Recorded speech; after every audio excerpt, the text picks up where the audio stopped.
durante a apresentação, vocês já podem ter a liberdade. Durante a apresentação, vocês já podem enviar, né, perguntas pelo chat, que eu vou estar aqui organizando para dar agilidade ao debate.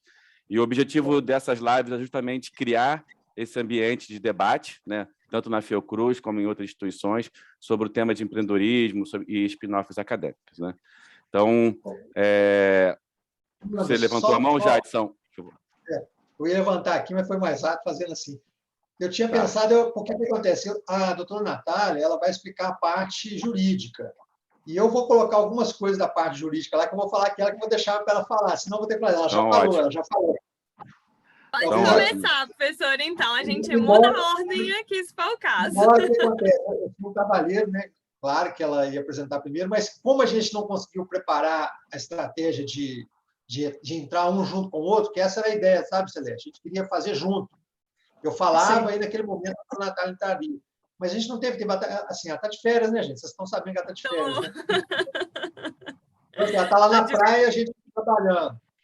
Então, eu pensei assim, porque eu não vou conseguir mostrar os documentos todos, mas ela tem uma parte, eu vi a apresentação dela, e ela viu a minha também. Então, assim, eu vou mostrar um pedaço e ela vai comentar a parte jurídica desses documentos. Então, talvez a parte técnica primeiro, como que a coisa aconteceu. Ótimo.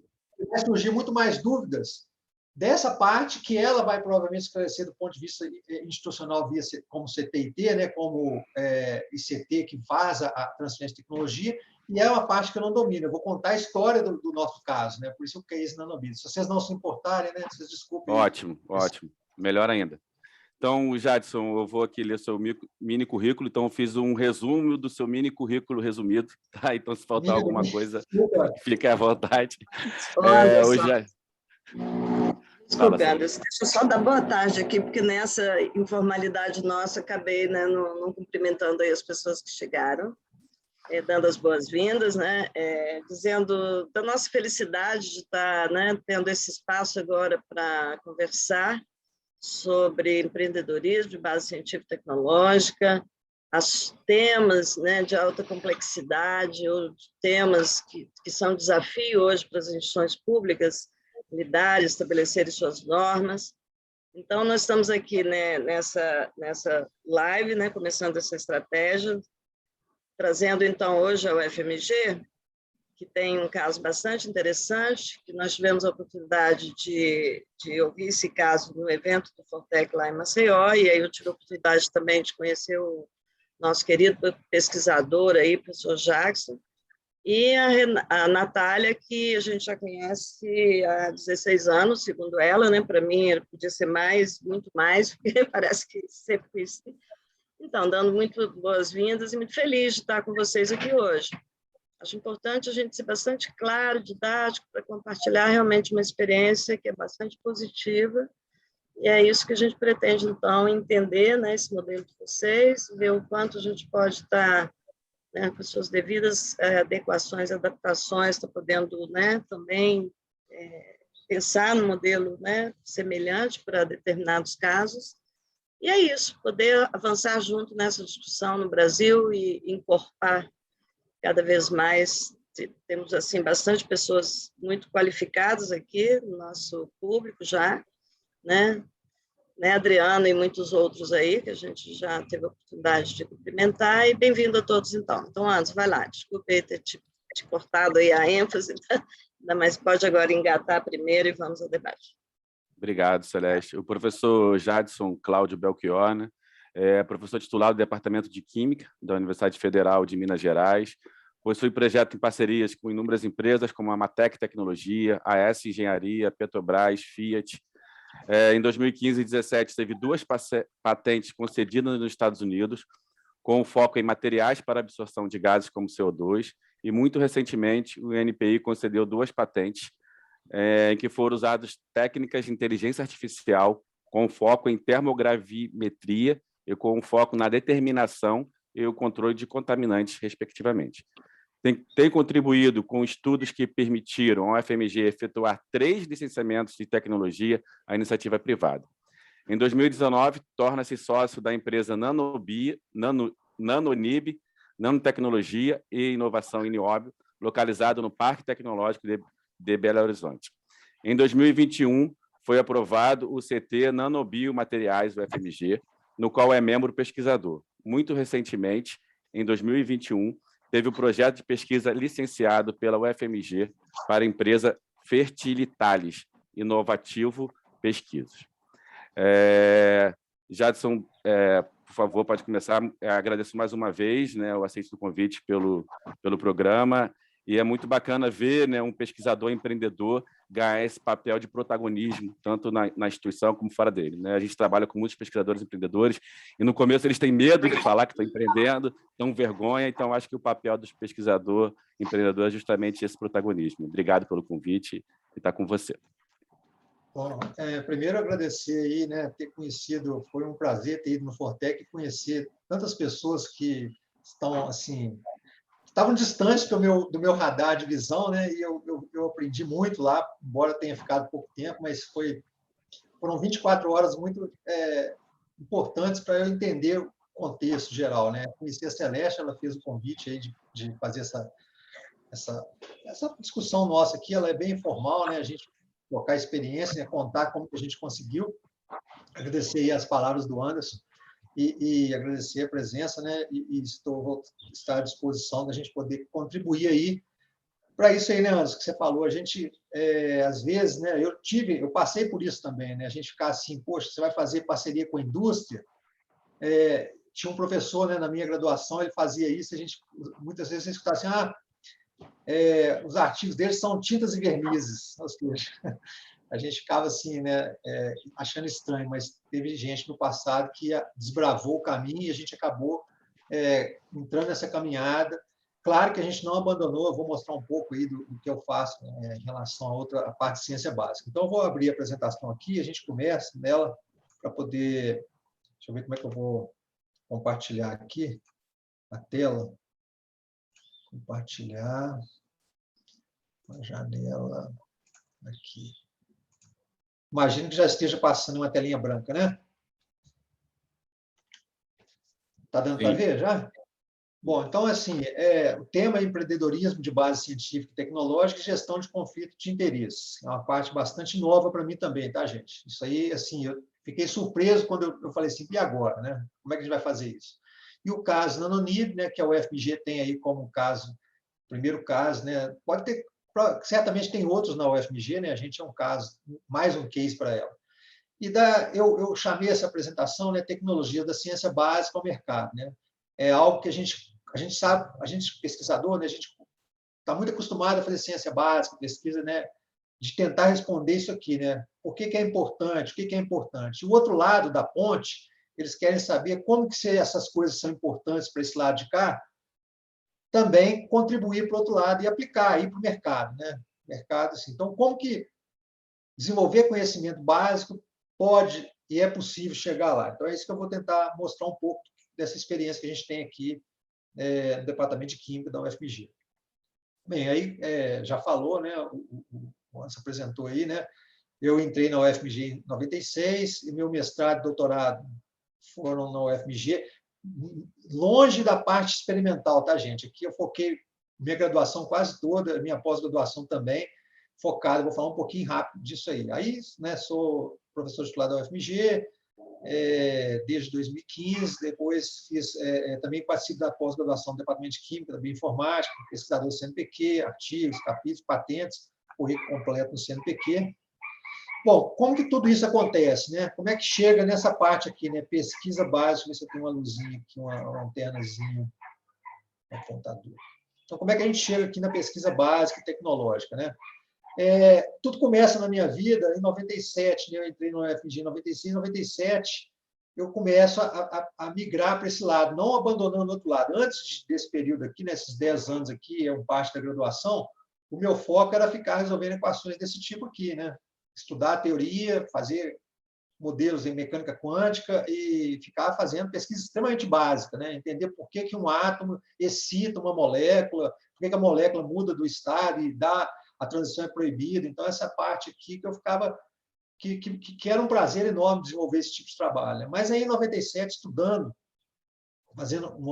outras técnicas, outros conhecimentos, eu comecei a estudar redes neurais, e aí, nessa época, aqui, em 97, eu publiquei esse primeiro artigo. Na época, foi interessante que nessa área, é um dos primeiros artigos nessa área de teoria, né, atômica molecular. E aí, eu enxerguei nisso aqui a possibilidade de fazer tecnologia, tanto é que são as primeiras patentes aí que aparecem. E aí, modelando dados experimentais, a gente conseguiu fazer o desenvolvimento de algumas tecnologias. Então, basicamente, essa é a história aí de como a coisa começa. Aí, só para ter uma noção, né, eu comecei, a primeira patente minha foi depositada em 2001, e a primeira parceria que eu fiz com a empresa foi em 2003, sem recurso financeiro, aqui não tinha. A partir de 2008, aí começa as empresas a aportarem recursos para o desenvolvimento, as parcerias, os termos de cooperação. Tá? Então, aí eu tive várias empresas que fizeram, a EST fez uma transferência de tecnologia, a Vesca, esqueci de colocar, a Vesca também fez, a Fertilitates fez, a Odontotec. E hoje eu vou focar, né, em 2 casos que a gente consegue chegar do outro lado. Daqui a pouco eu vou comentar o que significa o outro lado. Né? Eu vou focar na Odontotec, que é o case Nanonib, mas eu vou mostrar rapidamente um ponto só a respeito da fertilidade. Então, essas 2 empresas foram as 2 mais recentes que a gente conseguiu vencer essa travessia. De todas essas parcerias, a gente consegue, né, eu tenho quase 50 depósitos de patentes, desses aí somente 6 patentes concedidas, 3 nacionais e 3 internacionais. É muito pouco, né? É 10%, né? 50 seriam 5 patentes. Então, assim, é bem pouquinho, mas é mais ou menos a estatística, né?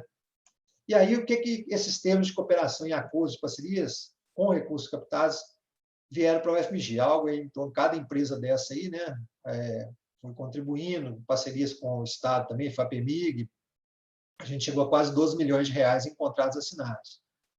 Bom, como que isso tudo aí chega agora? Então, a gente tem 2 cases, né? O case Nanonib, que eu vou falar o tempo todo sobre esse case, mas eu não poderia deixar de falar também desse case aqui, que é a Fertilitates. Hoje ela já tem uma fábrica, os equipamentos já estão instalados, ela já está com as licenças para produzir e para comercializar, em breve, deve colocar o produto no mercado também. Então, é um outro case que a gente não é sócio deles, né? A gente apoia muito, né? Discute muito, sempre eles falam que quer que a gente seja sócio, mas isso não aconteceu ainda.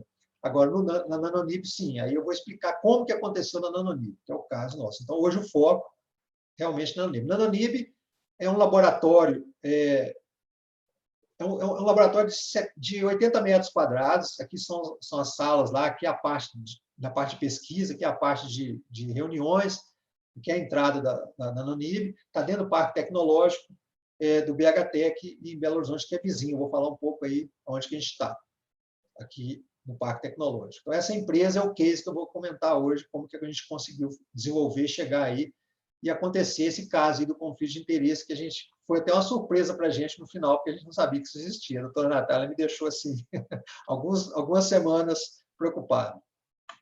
Bem, então, o que eu acho que é importante, né, falar é o que acontece à universidade e ao mercado. Né? A universidade é onde a gente gera as ideias, os conhecimentos, a liberdade de pesquisar, a liberdade de fazer o que a gente pensa e tem vontade. Então, é muito salutar. Né?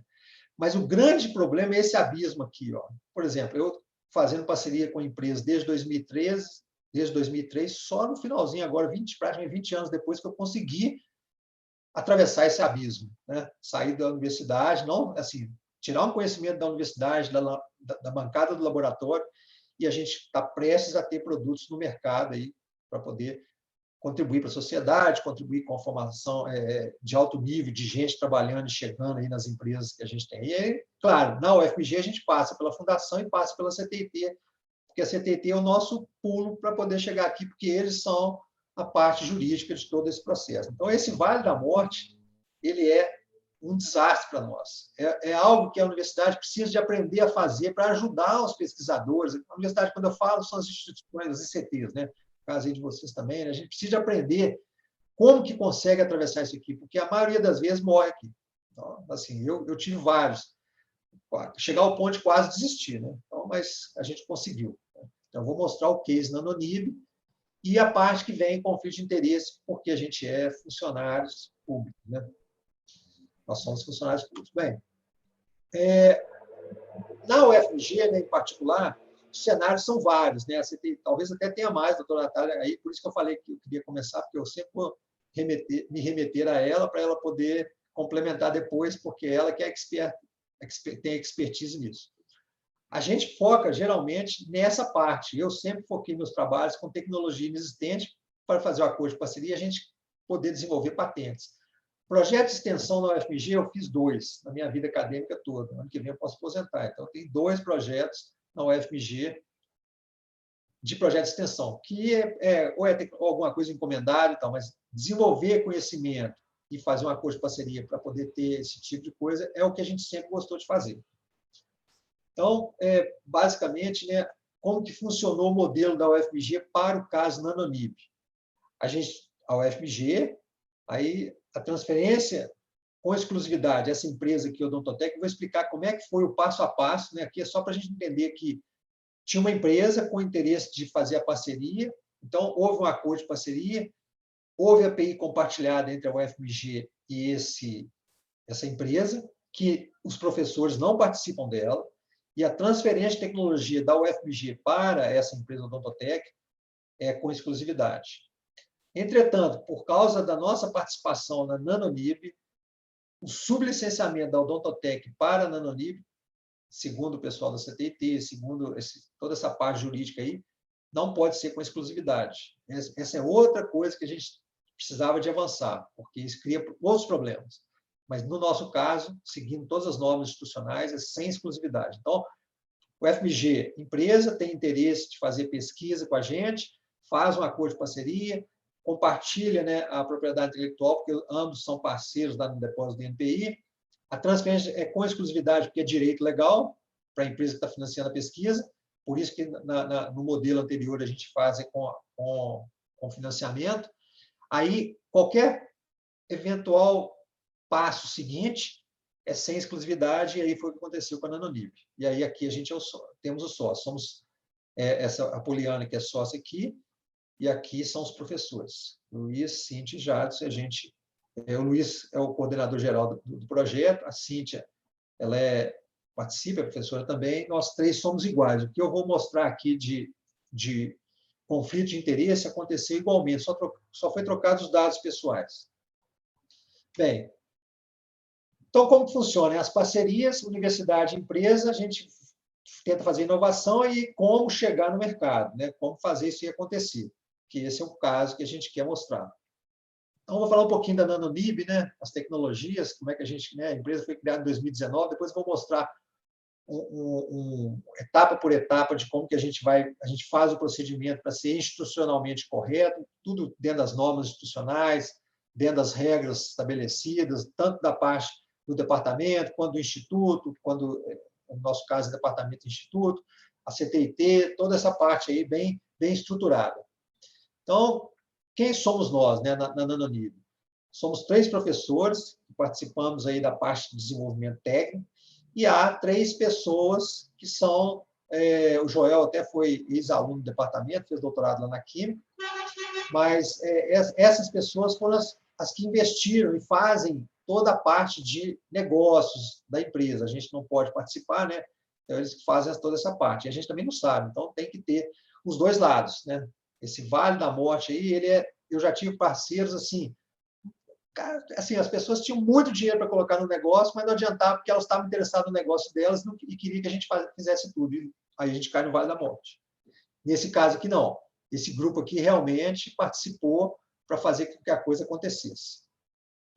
Onde que nós estamos? Né? A gente está, obviamente, em Minas, aqui é a Nanonib, então aqui é o Parque Tecnológico.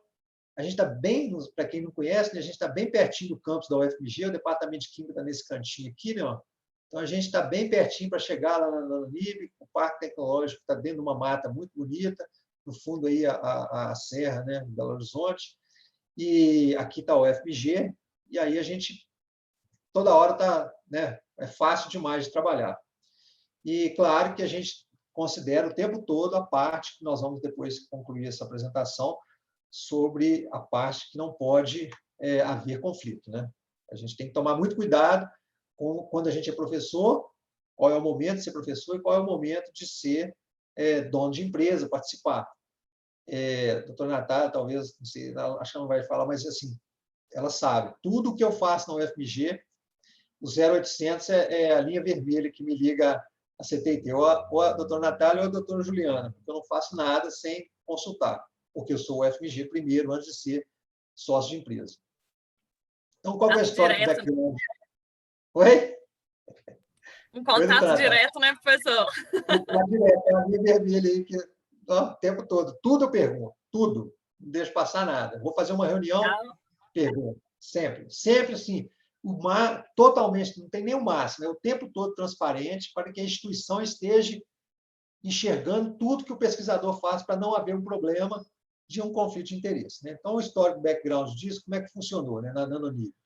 A gente desenvolvia um material que era para aplicar no clareador bucal, né, dente, e esse material ele conseguia matar essas bactérias que a gente tem na boca da cárie. Então, a gente viu, que legal. Só que aí o que aconteceu? Veio a Covid, o laboratório não podia continuar, a gente, o que a gente pode fazer? Será que isso aí pode ser para vírus? Aí surge, então, o INIB, que é um antiviral, e aí eu vou contar que do antiviral surgiu, né, por causa da Covid, surgiu o antiviral, a gente conseguiu modificar a molécula para fazer essa função, né, antivírus, e a gente viu que é o nosso primeiro produto que tem, vou mostrar aí, né, a aprovação da Anvisa. Então, a Nanonib hoje é uma empresa que ela tem é uma plataforma de tecnologias. Tem a parte cosmética, tem a parte veterinária, tem a parte de pigmentos, tem a parte de saúde, tem a parte de dental care, e tem a parte de agrobusiness, que é a que está mais avançando agora por causa da necessidade que isso faz. Né? Então, eu vou falar um pouquinho rápido, muito rápido, não é o foco aqui hoje, né, falar sobre as tecnologias que a gente está fazendo, mas a startup ela tem todo esse perfil, né, multidisciplinar, testes avançando, antimicrobiano, proteções, várias tecnologias. E aí aqui é a aprovação da Anvisa, do INIB, para uso comercial, que agora a gente pode pôr no mercado, isso está em fase de avanço, está avançando para colocar. A Anvisa tendo aprovado, se não me engano, saiu em julho desse ano. E a parte de agro, né, a gente está com grandes eficiências, estabilidade, síntese, flexibilidade. As moléculas não têm carbono. Essa molécula aqui, por exemplo, a mancozeb, que é usada na soja, ela tem 70 anos que está no mercado, ela é muito tóxica. Então, a gente tem um resultado que é idêntico ao deles. Então, eu não vou entrar em detalhe na parte técnica sobre isso, porque não é o tema, mas a gente está avançando em várias áreas, a tecnologia, né? O case Nanonib deve ser um case ainda maior ainda em termos de mercado. Bem, essa é, então, a parte mais importante. Chegamos ao mercado, podemos vender o produto. Ou seja, saímos da bancada, né, desenvolvimento de ciência básica, e conseguimos avançar ao ponto de ter uma tecnologia desenvolvida dentro da UFMG, com pesquisadores brasileiros, com matéria-prima brasileira, inclusive de Araxá, né? A base é a Uniob, e de baixo custo, e chegar da bancada a um produto no mercado. A gente pode agora vender esse produto, né? Colocar isso de forma comercial. Então, é isso aí, por isso que a gente sente muito orgulho de ter conseguido chegar nesse ponto, e foram mais de 20 anos aí na busca desse caminho. Né? Bem, a gente agora, recentemente, nós ganhamos aí esse projeto da FINEP, né, que a gente vai avançar, foram quase 3 milhões e meio de reais, esse saiu agora, recentemente, com foco na parte de agro, né? E ganhamos agora também, esse outro já está praticamente publicado, nós estamos na terceira posição aqui, né? De acordo com as regras lá, a gente está, que é do Ministério da Defesa, porque eles consideraram que as tecnologias que a gente pode desenvolver têm uma sinergia muito grande com a parte de defesa. Então, nós ganhamos esses 2 projetos aí, e hoje, fiquei sabendo, a gente ganhou mais um aí na Química, fora a parte que a gente tem lá com CT. Bem, o modelo UFMG. Então, agora eu vou entrar como que a gente construiu esse modelo, né? Porque são várias etapas e a gente não pode errar em nenhuma etapa, porque senão dá o conflito. Como é que funcionou isso, né?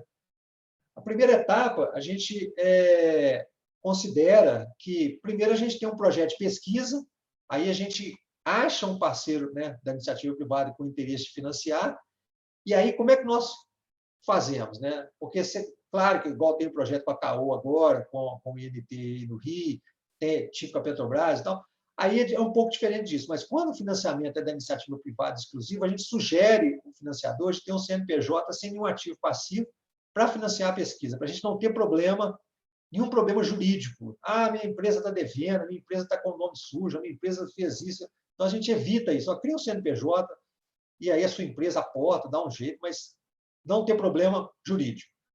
Faz o acordo de parceria, né, com o financiamento, ele é assinado o FMG Empresa, temos o sigilo para todo mundo, né, para poder evitar qualquer problema. A empresa também precisa de ter ciência disso, que ela não pode sair comentando de qualquer maneira.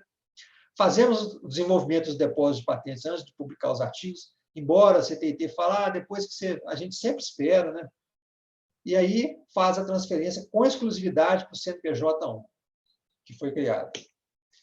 Depois, a gente, quase um ano depois, mais ou menos, a gente criou, que foi seu caso na Namíbia, a gente criou o CNPJ2, aí com os pesquisadores. A mesma coisa vai ficar faltando atividade mentira. Eles vão falar que vocês estão produzindo anterioridade de si mesmo, entendeu? Oi, não entendi. Alguém estava com o microfone aberto, é isso. Ah, tá bom. Tá ok. Bom, então, na etapa 2, a gente espera um pouco isso aqui acontecer, porque às vezes não vai chegar ao ponto de ter que acontecer, né, de criar uma outra empresa. Então, a gente criamos a CNPJ2 com os pesquisadores, foi interesse nosso, né?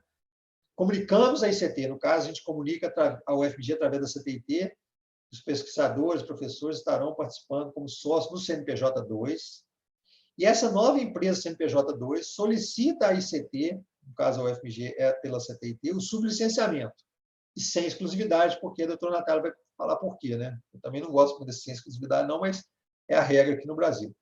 Aí a gente chega na etapa 3, que é a parte que vai aparecer o conflito, né?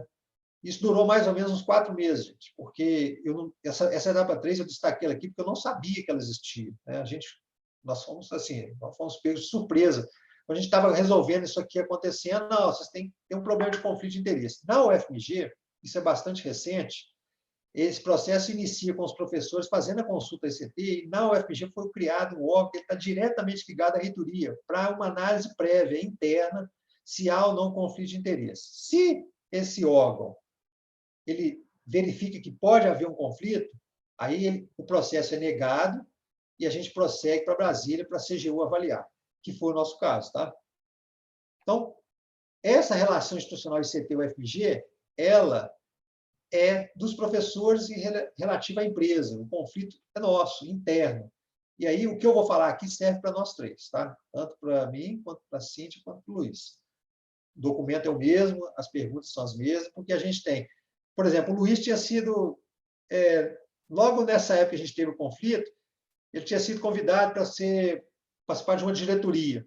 Se ele tivesse aceito, naquela época, a gente teria tido problema nesse documento. Ele não poderia... No caso dele, ia ser negado. A sorte é que, na época, ele estava muito apertado com muita coisa, né? E não aceitou o convite, né? Não podia, estava cheio de atividade. Então, esse questionário CTIT, a CTIT nos passou esse questionário, e ele é, na verdade, um questionário do Sistema Eletrônico de Prevenção de Conflito de Interesse do Governo Federal. Então, aqui eu estou mostrando o meu caso, né? O que eu tive que responder, eu vou ter que responder todas essas perguntas, e aí a CTIT, que é o nosso braço, assim, os nossos braços para poder resolver qualquer problema jurídico. A gente não entende nada da parte jurídica. Então, a gente sempre acontece qualquer coisa que acontece, na mesma hora. Como é que faz? Então, esse questionário chega para a gente pela CTIT e a gente começa a trabalhar em cima disso. Então, aqui o questionário eu respondendo as perguntas, tá? Cada item desse aqui eu respondia. CTIT confere, já precisa complementar isso aqui precisa de mais detalhe, como é que é isso? Então, foi um trabalho a 4 mãos, realmente a gente não sabia fazer isso, nunca tinha feito isso na minha vida, e aí a gente foi respondendo, item por item, aí esse documento depois a CTIT pode disponibilizar, e a gente chega no finalzinho. O mais importante é que todas essas perguntas a gente comprova, anexando o acordo de parceria da UFMG e da Odontotec, que demonstra a a lei de inovação sendo usada, que a empresa fez um acordo de parceria, financiou a pesquisa, depois teve o licenciamento da UFMG para essa empresa, obedecendo uma regra interna da UFMG, é enviado o contrato social da Nanoni para mostrar como que a coisa tem que ser assim, extremamente transparente, porque não tem, né, nem motivo para não ser, e a gente mostra tudo e a gente fez tudo certinho para poder evitar o problema do conflito. E aí, qual foi a resposta nossa? Fizemos tudo direitinho. A resposta, né, que foi da primeira solicitação, desse órgão aqui, né, o SEC, eu não sei muito bem o que significa, mas a doutora Natália vai explicar um pouco mais sobre isso, né, porque é a parte jurídica da universidade, fizeram um documento via SEI, todo cheio de regra, tudo de, né, parte, tudo jurídico, que a gente não entende, mas eu entendo muito claramente que falou assim, tem conflito de interesse. É a parte que nos interessa, né? Falou assim, tem conflito de interesse. Então, se tem conflito de interesse, qual que é o próximo passo? CGU. Então, a resposta veio, essa é a pessoa que é assessora especial do gabinete da reitora, é uma professora da Faculdade de Direito, da UFMG, é especialista nisso, então a doutora Natália vai dar mais detalhes sobre essa atividade que ela faz dentro da universidade, mas o certo é, ela negou, considerando que achava, né, alguma coisa que ela percebeu, tem conflito de interesse. Aí, o que nós fizemos? Etapa 2, né, CGU, etapa da CGU. Aí fomos para a CGU, aí como que acontece? Tem um link, né, você acessa o link, e você acessei, abrir a conta, vou mostrar aí, quando você abre a conta, eles te informam, você abriu a conta, vou mostrar. Então, eu já estava com a conta aberta, e eu faço a solicitação desse link aqui. Então, a documentação vai toda ser incluída aqui, preenchimento de formulários, etc. Aí aqui foi o sistema eletrônico falando, né, ó, confirmação de cadastro, cadastrei lá, está tudo certinho. Aí depois, pessoal, já informamos que tem essa condição, o seu processo é esse. Aí eles dão detalhes, vão informando a gente, caso de dúvida, pode entrar em contato, e o sistema vai alimentando a gente com informações, tá? Tá vendo? Ó, maio, junho, isso nós começamos em fevereiro. Eu acho que foi mais de 4 meses. Pois bem, aí a solicitação, né? Que tipo de solicitação? A gente vai lá e, além daquelas perguntas, a gente fala por que a gente quer solicitar, né? Possível conflito de interesse, porque foi negado ao FPG. Aí, aqui já é a Controladoria respondendo, por exemplo, a CGU respondendo. Eu peguei a primeira página, se não me engano, são 7, são muitas páginas, são 40 itens aqui, está vendo? Aqui começa no 1, 2, 3, papapá. Eu destaquei o 40, porque nele é bem claro, ó, pode ser autorizado a manter sua condição de sócio. Ou seja, a CGU, analisando toda a documentação que nós enviamos, todo o processo, inclusive o parecer interno da UFMG, ela considerou que o parecer interno tinha um equívoco nele e autorizou a gente a manter a condição de sócio, ou seja, não há conflito de interesse. E aí a gente teve, então, o processo aprovado, a gente ter o carimbo UFMG dentro aí da estrutura de sair da bancada e chegar ao mercado com professores desenvolvendo conhecimento de ciência básica, orientando aluno na pós-graduação, dando aula, participando de todas as atividades, criando cursos na pós-graduação e na graduação de optativas que mostrem todas as etapas experimentais, teóricas, modelamento, tudo isso aí, criando novos conhecimentos para a instituição, dando a nossa participação, porque a gente não pode, né, falar, não, agora eu sou professor, eu sou... Não, a gente é professor, a gente quer transformar tudo isso nessa estrutura de realmente a universidade contribuir para poder chegar no mercado. A gente conhece outros modelos no exterior que são muito bem estabelecidos. A gente, claro, tem ligeiras diferenças, mas a gente tem cases lá de fora que a gente considera assim, extraordinários. Um exemplo mais assim que todo mundo conhece é o da Moderna, do professor Lang, que a gente tem colegas que já foram para lá, né? O diretor científico da FAPEMIG também, né? O professor Marcelo esteve lá.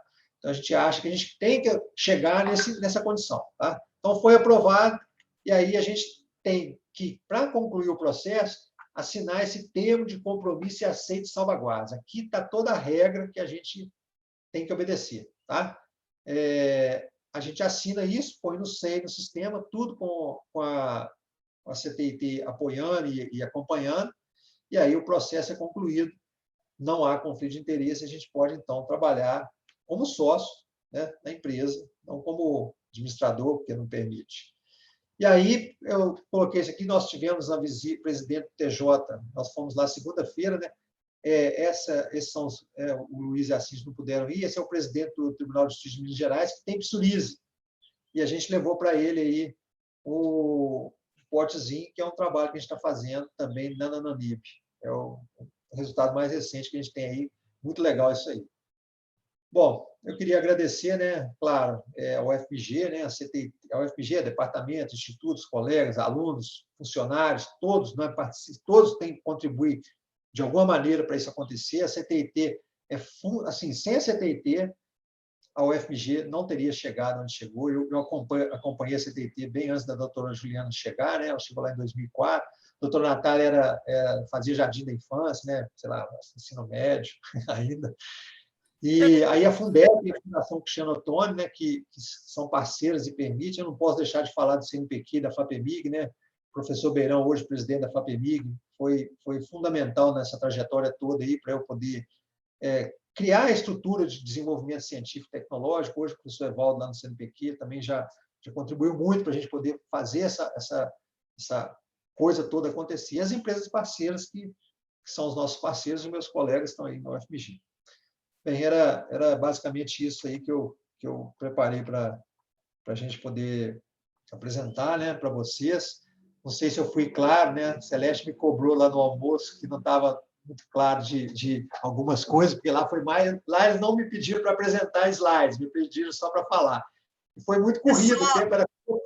Nunca achei que você fosse ser tão obediente, fantástico. Você fez exatamente o que eu pedi.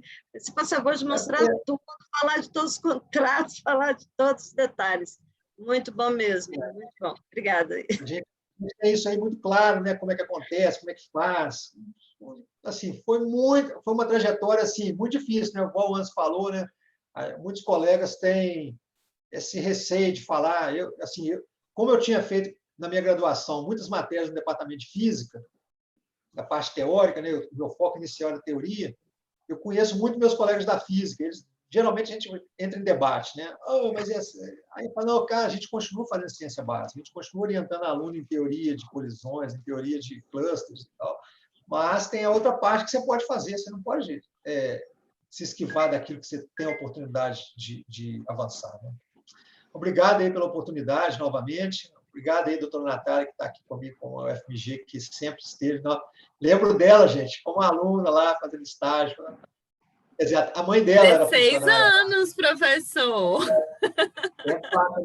A mãe dela que levou ela para lá. Viu? Trabalhava na CTT e foi um caminho legal. Já aposentou. Obrigado. Já aposentou. Obrigado, Jadson, e parabéns pela excelente palestra aí. Já está mais de 20 mensagens aqui no chat parabenizando. E já parabenizo a Natália por antecedência, que ficar claro a importância do apoio institucional nessa trajetória, né? Que provavelmente, se não tivesse esse apoio aí direto com ela, trocar um do WhatsApp perguntando sobre tudo, provavelmente você estaria em risco jurídico aí muito grande. O que é que a gente vê? Exatamente. E que é o que a gente vê em outras instituições, pesquisadores abrindo spin-off sem esse apoio e com risco jurídico muito grande. Estou vendo o pessoal aí com a mão levantada, mas a dinâmica vai ser o seguinte, né? A Natália já vai entrar aqui em seguida e após a gente vai abrir, após a fala dela, a gente vai abrir para o debate. Então, por favor, se quiserem antecipar a pergunta aqui no chat, ficar uma forma mais dinâmica, fiquem à vontade. Então, a Natália, que vai falar agora, ela é mestre em inovação biofarmacêutica pela Universidade Federal de Minas Gerais e bacharel em Direito pela Faculdade Novos Horizontes. Atualmente é coordenadora do setor de regularização da propriedade intelectual da Coordenadoria de Transferência e Inovação Tecnológica da UFMG. O CETIT é o Núcleo de Inovação Tecnológica responsável pela gestão da inovação por meio de mecanismos de estímulo e fortalecimento do patenteamento das tecnologias da UFMG, bem como a cultura empreendedora da universidade. Obrigado, Natália, mais uma vez, pelo aceite do convite, e a palavra está com você. Joia, muito obrigada. Boa tarde a todos. Vou ver se vai a apresentação de slide aqui. Vamos. Vocês já estão vendo? Tá tudo certinho? Sim. Bom, então vamos direto, né, ao assunto. O professor Jadson já nos apresentou, Mais ou menos em meados de 2019, né, os pesquisadores, como o professor Jadson já falou, o professor Jadson e o professor Luiz, procuraram a CTIT para a gente poder iniciar aquela parceria com a Odontotec, que foi o que foi iniciado, né, o desenvolvimento do gel clareador, que a gente chama, né, professor? E em 2019, 26/11, foi formalizado esse acordo de parceria. Qual foi a posição estratégica da CTIT nesse processo? Fazer a intermediação entre a empresa e a universidade, observando todas as diretrizes da política de inovação. Então, essa parceria inicial aqui é o famoso acordo de parceria que ocorre universidade e empresa para desenvolvimento de tecnologias. Dessa interação Odontotec, né, como o professor Jadson já falou, a gente teve 3 tecnologias, que foram 2 pedidos de patente e 1 certificado de adição. E foram formalizados os contratos de cotitularidade, que teve o compartilhamento da propriedade intelectual resultante. Dessa propriedade, a Odontotec teve interesse na formalização do contrato de licenciamento das 3 tecnologias que foram desenvolvidas em conjunto. Todos os 3 contratos foram formalizados com exclusividade, 2 em 2020, e o atual, como foi um certificado de adição do pedido de agosto de 2020, ele foi formalizado só em 2022, que a tecnologia foi protegida em 2021. Então, como resultado dessa interação, a gente teve um acordo de parceria inicialmente, 3 tecnologias protegidas em cotitularidade, 3 contratos, né, de licenciamento, e aí agora o sublicenciamento para a empresa Nanonib, que é o nosso caso atual. Quais que foram os mecanismos utilizados, né, para afastar o conflito de interesse? Então, quando a empresa Odontotec procurou a UFMG e a CTIT, junto com os pesquisadores, para falar sobre a possibilidade do licenciamento, do sublicenciamento, né, para a empresa Nanonib, a gente fez a análise de toda a possibilidade desse sublicenciamento com exclusividade, que foi uma das solicitações que foi feita pela Odontotec para que seja formalizado para a Nanonib o sublicenciamento. Considerando que os pesquisadores, eles são professores de dedicação exclusiva da universidade, né, todos eles funcionários públicos, e têm a questão do conflito de interesses muito claro nessa parceria que se pretendia formalizar, mesmo com todas as autorizações que a universidade tem de incentivo, né, pesquisador empresa e tudo mais, a CTIT instruiu o quê? Que fosse feita a consulta ao SES, que é o Sistema Eletrônico de Prevenção de Conflitos de Interesse do Governo Federal. Foi aquela consulta que o professor Jadson, né, detalhou como que foi feito e tudo. Aí eu só preciso, assim, não corrigir, mas complementar um pouco, que é o seguinte: a gente faz essa consulta no sistema, os pesquisadores, é o CPF deles que faz esse cadastro, então o professor Jadson, o professor Luiz e a professora Cíntia fizeram essa consulta, que é exatamente aquele questionário que a CTIT, né, compartilhou com o professor Jadson. Eles submetem, aí o próprio sistema encaminha a consulta para que a UFMG se manifeste, e aí a manifestação ela vai para a USEC, que é a unidade de correição, né, da UFMG, e depois, quando tem a manifestação, sobe, vamos dizer assim, para a manifestação também da CGU.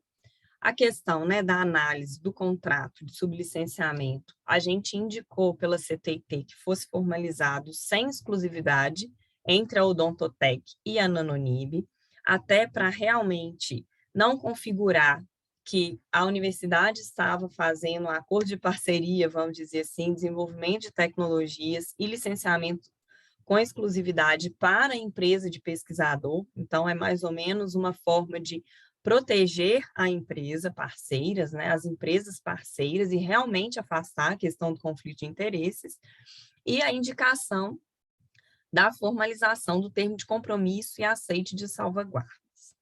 Então, aqui é a página do SES, que o professor Jadson, né, apresentou como que é feito o cadastro e tudo mais, e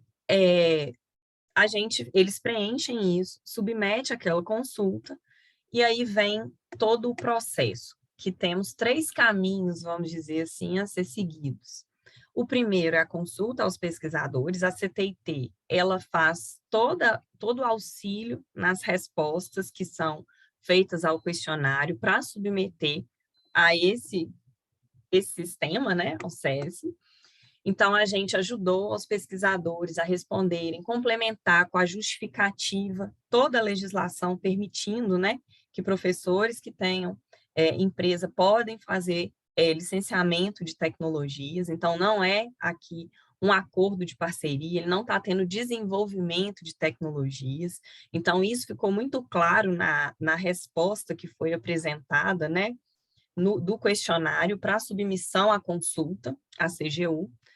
E aí, como o professor, né, encaminhou, a gente deixou bem claro que era um contrato de sublicenciamento, que a empresa Odontotec é que formalizaria esse contrato com a Nanonib. Então, o contrato não é um contrato de licenciamento feito com a UFMG. A UFMG, ela autoriza o sublicenciamento, ela acompanha, mas todas as responsabilidades, né, do licenciamento da tecnologia formalizada com a exclusividade que foi feito para a Odontotec, ele permanece. E aí a USEC, que é a unidade de correição, né, de seccional de correição, desculpa eu ter falado o nome incompleto, concluiu que tinha a possibilidade de conflito de interesse, sim, e que deveriam ser adotadas todas as diligências supracitadas, né, que eles detalharam lá como seria, que basicamente é o termo de aceite de salvaguardas, né, que a UFMG, a CTIT, elaborou em conjunto, validou esse aceite, esse termo, com a Procuradoria Federal, em outro caso que teve, e fez uma adaptação validada pela CGU para o caso da Nanonib. Então, é nosso primeiro caso aí, né, vamos dizer assim, de sucesso e formalização e aprovação. E aí, depois disso, depois que teve a resposta também da CGU, que deu o ok, os pesquisadores podiam manter a condição de sócios, desde que eles formalizassem esse termo junto, né, com a Pró-Reitoria de Recursos Humanos, que no caso aqui a CTIT elaborou, e foi formalizado o termo de aceite de salvaguardas. Aqui eu coloquei basicamente o que é esse termo de compromisso e aceite de salvaguardas, o que ele, em resumo, ele pede, né, que não pode o pesquisador... Gente, só um minuto que eu vou tirar aqui o que estava na frente, que eu não estou conseguindo visualizar. Não divulgar ou fazer uso de informações privilegiadas. Então, o que ele tenta aqui com tudo que vai ser dito aqui? Que os pesquisadores eles tenham segurança jurídica para poder participar da empresa, ter essa intenção, porque, na verdade, o sublicenciamento, que ele vai receber também a tecnologia, né, licenciada, então isso é muito favorável para a universidade, para que as tecnologias consigam chegar ao mercado. Como os pesquisadores, eles estão na empresa, eles não trabalham diretamente na empresa, porque eles não podem exercer nenhuma função administrativa, mas eles têm a consultoria, né, que às vezes é feito, o acompanhamento dessas tecnologias junto à empresa, aos vamos dizer, esses funcionários, né, que estão lá, eles passam esse know-how da tecnologia para o conhecimento, para que a tecnologia tenha sucesso na exploração comercial. E aí a ideia é não divulgar ou fazer uso de informação privilegiada ou confidencial em proveito próprio ou de terceiros, em razão das atividades exercidas. O que quer dizer isso? Que ele não pode ter informações lá no laboratório e começar a repassar para a empresa. Ele não pode atuar, mesmo que de forma informal, né, vamos dizer, junto à universidade e entidades vinculadas, como procurador, consultor, assessor ou intermédio de interesses da instituição na qual é sócio, junto à empresa. Então, ele não pode responder pela empresa, ele não pode fazer uma consultoria pela empresa por parte da universidade, nada disso. Abster-se de qualquer atuação institucional em relação à empresa, em respeito aos institutos do impedimento e da suspeição. Então, é acompanhar mesmo o que ele tem de... Ele é pesquisador da universidade, e ele tem a sociedade na empresa. Então, ele não pode misturar esses papéis. Esses papéis eles têm que estar bem definidos. E esse termo ele é importante por causa disso. Ele não vai utilizar as instalações, os equipamentos, os materiais, tudo que ele tem aqui na universidade pela empresa. Então, ali, esse caso, a gente fica muito claro que não há isso. Então, os pesquisadores eles ficam bem tranquilos nesse item, vamos dizer assim, da questão do compartilhamento, porque a Nanonib, ela tem a sua sede no Parque Tecnológico, lá no BHTEC, com acesso, né, a toda a infraestrutura que não conflita com a infraestrutura dos laboratórios da universidade.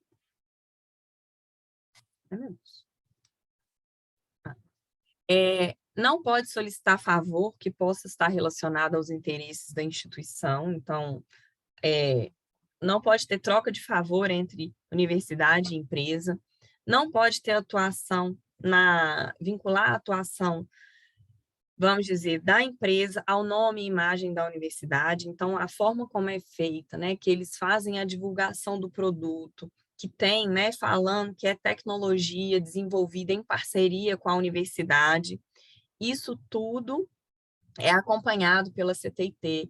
Então, a empresa solicitou que pudesse ser usado a tecnologia, né, vamos dizer assim, que lá no produto fala tecnologia desenvolvida em parceria com a universidade, então isso tudo foi aprovado. Adotar postura transparente em relação às atividades de interesse privado, então é aquilo que o professor Jadson falou, o tempo todo ele está em parceria, ele está demonstrando quais são as atividades que ele executa, por que ele faz daquela forma, como é feito. Então a CTIT acompanha termo de sigilo, parceria que tem que ser feita, né? Qualquer troca de informação, então tudo isso a CTIT, junto com o departamento, né, com as instâncias competentes, Procuradoria Federal, a própria ZEC, todo mundo acompanha os andamentos do processo, a reitoria, né, que está a unidade de correição logo ligada à reitoria, para que o conflito fique distante, né? A gente traga transparência em todas as atividades que são feitas na empresa para que essa tecnologia seja uma tecnologia de sucesso. E, por fim, não exercer atividades que sejam compatíveis com o horário de trabalho. Ou seja, ele é pesquisador, ele é professor, e ele não deve compartilhar, vamos dizer assim, o horário de trabalho dele para as atividades, exercer atividades na empresa. Ele não pode ter também cargo de comissão, não digo comissão, mas nenhum cargo de diretoria, de pró-reitoria na universidade, porque tem informações privilegiadas ali que são trocadas, que podem comprometer a participação dele na empresa. Então, todo esse cuidado foi avaliado, né, e alinhado com os pesquisadores e todas as unidades competentes na universidade para que os pesquisadores pudessem ter segurança de formalizar o contrato de sublicenciamento com a empresa Odontotec e também compor o quadro societário da empresa. Isso é muito importante porque o conflito de interesse é uma situação muito complicada que gera confronto, né, entre interesses públicos e privados que pode comprometer tanto as atividades da universidade quanto da própria empresa.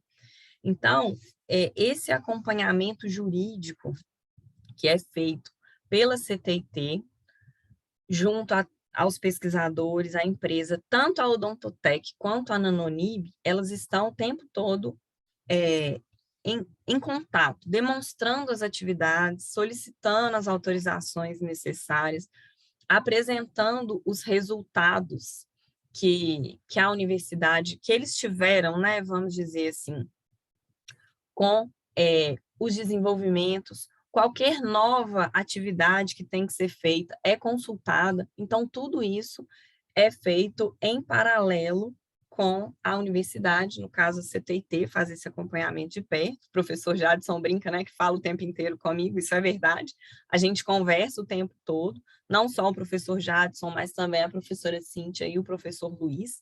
Então, são os 3 pesquisadores que estão presentes na empresa e que fazem esse acompanhamento constante aqui, até para afastar, né, e não trazer nenhuma impropriedade no desempenho da função pública exercida como pesquisadores, né, como professores e funcionários públicos da universidade, para não conflitar com a lei do funcionalismo público 8.112, se não me engano, e também complementando aí que o artigo 3º da 12.813 também protege isso.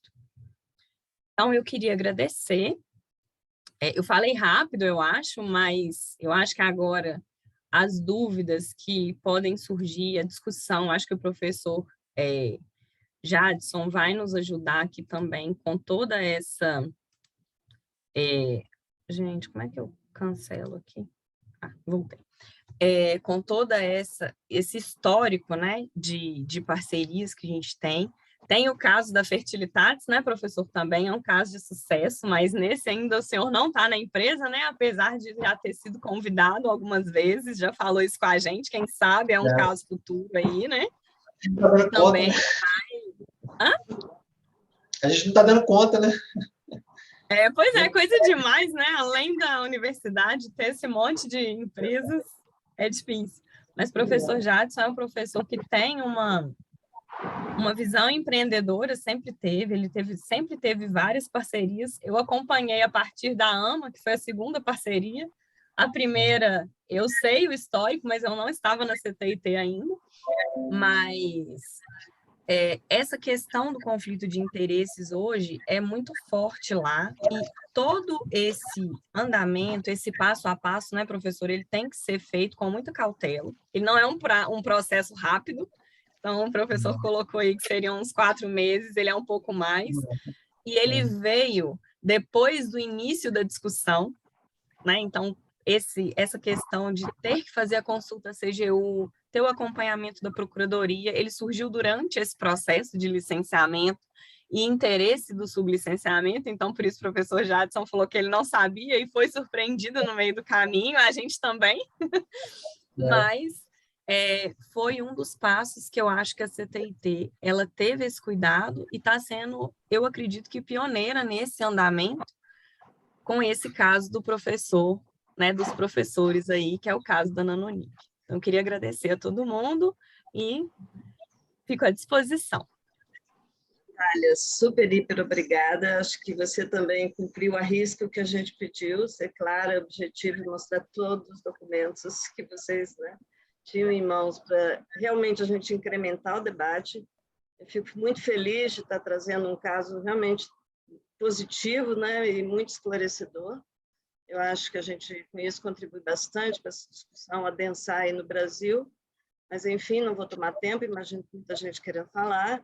Só antes, eu gostaria que você passasse agora, então, para a Simone Borges. A Simone é do grupo de empreendedorismo, é da Unidade de Integridade da Pesquisa, e está mentorando os casos pilotos, 3 casos pilotos que a gente tem em andamento nessa questão de conflito de interesse. Então, Anderson, vai lá para conduzir aí o debate, por favor. Falou, obrigado, Natália, pela aula. Né? Só para informar, né, muitas pessoas estão perguntando aqui sobre a gravação. Né? Em breve, todos que estão inscritos receberão essa gravação e, em breve, todas as lives, né, do programa de empreendedores de Fiocruz estarão disponíveis no YouTube do programa para vocês acompanharem. Né? E Simone Borges... foi vencido, né, Anderson? Porque muita gente pedindo. A gente não ia gravar para deixar um debate mais à vontade, mas a gente achou que contribuir aí com o Brasil, quanto mais amplo, melhor, e assim a gente realmente está gravando. Vamos compartilhar. O objetivo era realmente criar esse ambiente de debate, para isso as pessoas têm que estar aqui presencialmente, né? Mas fomos vencidos e vamos disponibilizar para ter pessoas terem mais acesso ao conteúdo. Então, Simone Borges, com a palavra, não só para fazer as perguntas, mas para participar ativamente do debate aí que você é referência na Fiocruz no assunto. Imagina, um prazer estar aqui. Parabenizo o nosso grupo de empreendedorismo pela iniciativa, né, que é muito importante. A gente já está discutindo essas questões faz algum tempo na nossa instituição, e a gente vendo outras instituições também estão preocupadas com essa questão de natureza do desenvolvimento de princípio, né, de governança, que é a integridade e também a transparência. A gente fica muito feliz. Então, parabenizar aí o Jadson pelo trabalho, e também a Natália, se não me engano o nome dela. Mas Jadson, tem 2 perguntas para a Natália. A primeira para você é o seguinte: na apresentação, ficou me parecendo que esse rito de análise preliminar que você fez, ele foi fora do sistema do CECI. Aí é só para entender se realmente foi tipo uma etapa preparatória, ainda para você conhecer um pouco o questionário, e se ele foi fora do sistema. Qual foi o ano que você fez isso? Então, para a gente ter um horizonte, como você disse, foi surpreendido. Foi já em 2022? Foi antes disso? E para a Natália, Natália, é o seguinte, eu percebi que você faz um termo de salvaguarda. Eu queria entender o que de diferente tem o seu termo de salvaguarda em relação às recomendações que foram feitas pelo CGU. Porque é rito natural, quando o CGU faz uma autorização, mesmo que ele autorize, ele faça dispositivos ali de mitigação de risco individual e de risco institucional. Então, eu queria saber do teu termo de salvaguardas, que é um pouco a formalização de um aceite do que foi elencado ali pelo CGU, o que de fato é só o que o CGU colocou ou o que tem a mais? Essas são as minhas duas dúvidas. Um abraço aí, pessoal, e parabéns mais uma vez. Jadson, o senhor quer começar ou eu posso? Bom, eu penso assim, né? A UFMG ela tem uma estrutura interna, né, tem as resoluções internas que a gente tem que seguir, e tem a parte que o PJ da UFMG avalia, na minha percepção, com uma visão dupla. Né? Ela tem que enxergar como instituição UFMG que ela está ali dentro para poder resguardar o UFMG de qualquer problema jurídico, mas ela também, a PJ na UFMG, nós todos sabemos as PJs que estão nas ICTs, elas são órgãos vinculados à Controladoria Geral, elas são externos da CGU.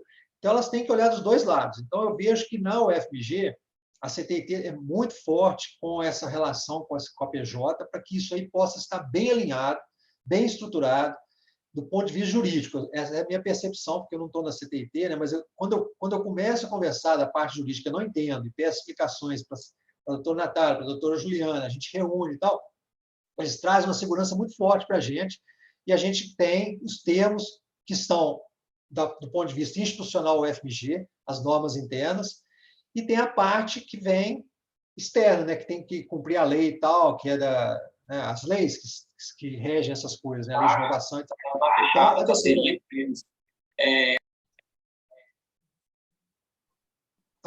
Então, a doutora Natália, ela pode complementar isso, mas essa é a minha visão. A gente segue bem à risca para evitar os problemas que podem gerar os conflitos de interesse. O primeiro deles, na minha visão, a primeira coisa que vai acontecer, você quer fazer uma parceria, vai ter, alguém está perguntando, estou vendo muitas perguntas, né? Eu vou tentar depois esclarecer, vai ter, eles vão pagar, eles vão usar o laboratório? Vão usar a infraestrutura da universidade. Para isso, dentro da UFMG, eles têm uma contrapartida que vem financeiramente para o departamento, para o instituto. Então, assim, tem toda uma regra interna da UFMG que ela é obedecida na hora de fazer uma parceria, e tem essa regra, ela está obedecendo uma regra maior, que é da PJ da UFMG, que é da CGU, que obedece às leis. Então, está muito bem estruturado. Essa equipe da CTIP, ela é muito coesa, né, muito sólida. Então, isso faz com que a gente tenha essa segurança jurídica. Não sei se foi a Aline, né, que perguntou. Não sei se eu respondi claramente. Doutora Natália, complementa, por favor. Tá. Em relação ao questionário, que foi uma das perguntas que foi feito para mim, esse questionário, ele é o questionário do SESC. Então, a gente baixou ele lá pelo manual, auxiliou os pesquisadores a fazerem essa análise, as respostas, para que ele fosse exatamente o caso em que estava, assim, possível conflito de interesses. Esse questionário ele foi feito previamente fora do sistema SESC, até que a gente complementasse todas as respostas. Então, a CTIT, junto com os pesquisadores, validaram o questionário, deram um ok, e aí os pesquisadores submeteram este questionário no sistema. Aí ele preencheu e submeteu.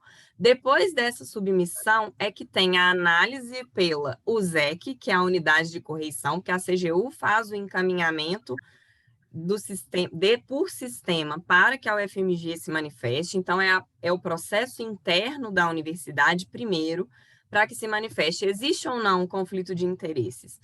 Existe. Então, a CGU avalia e eles manifestam.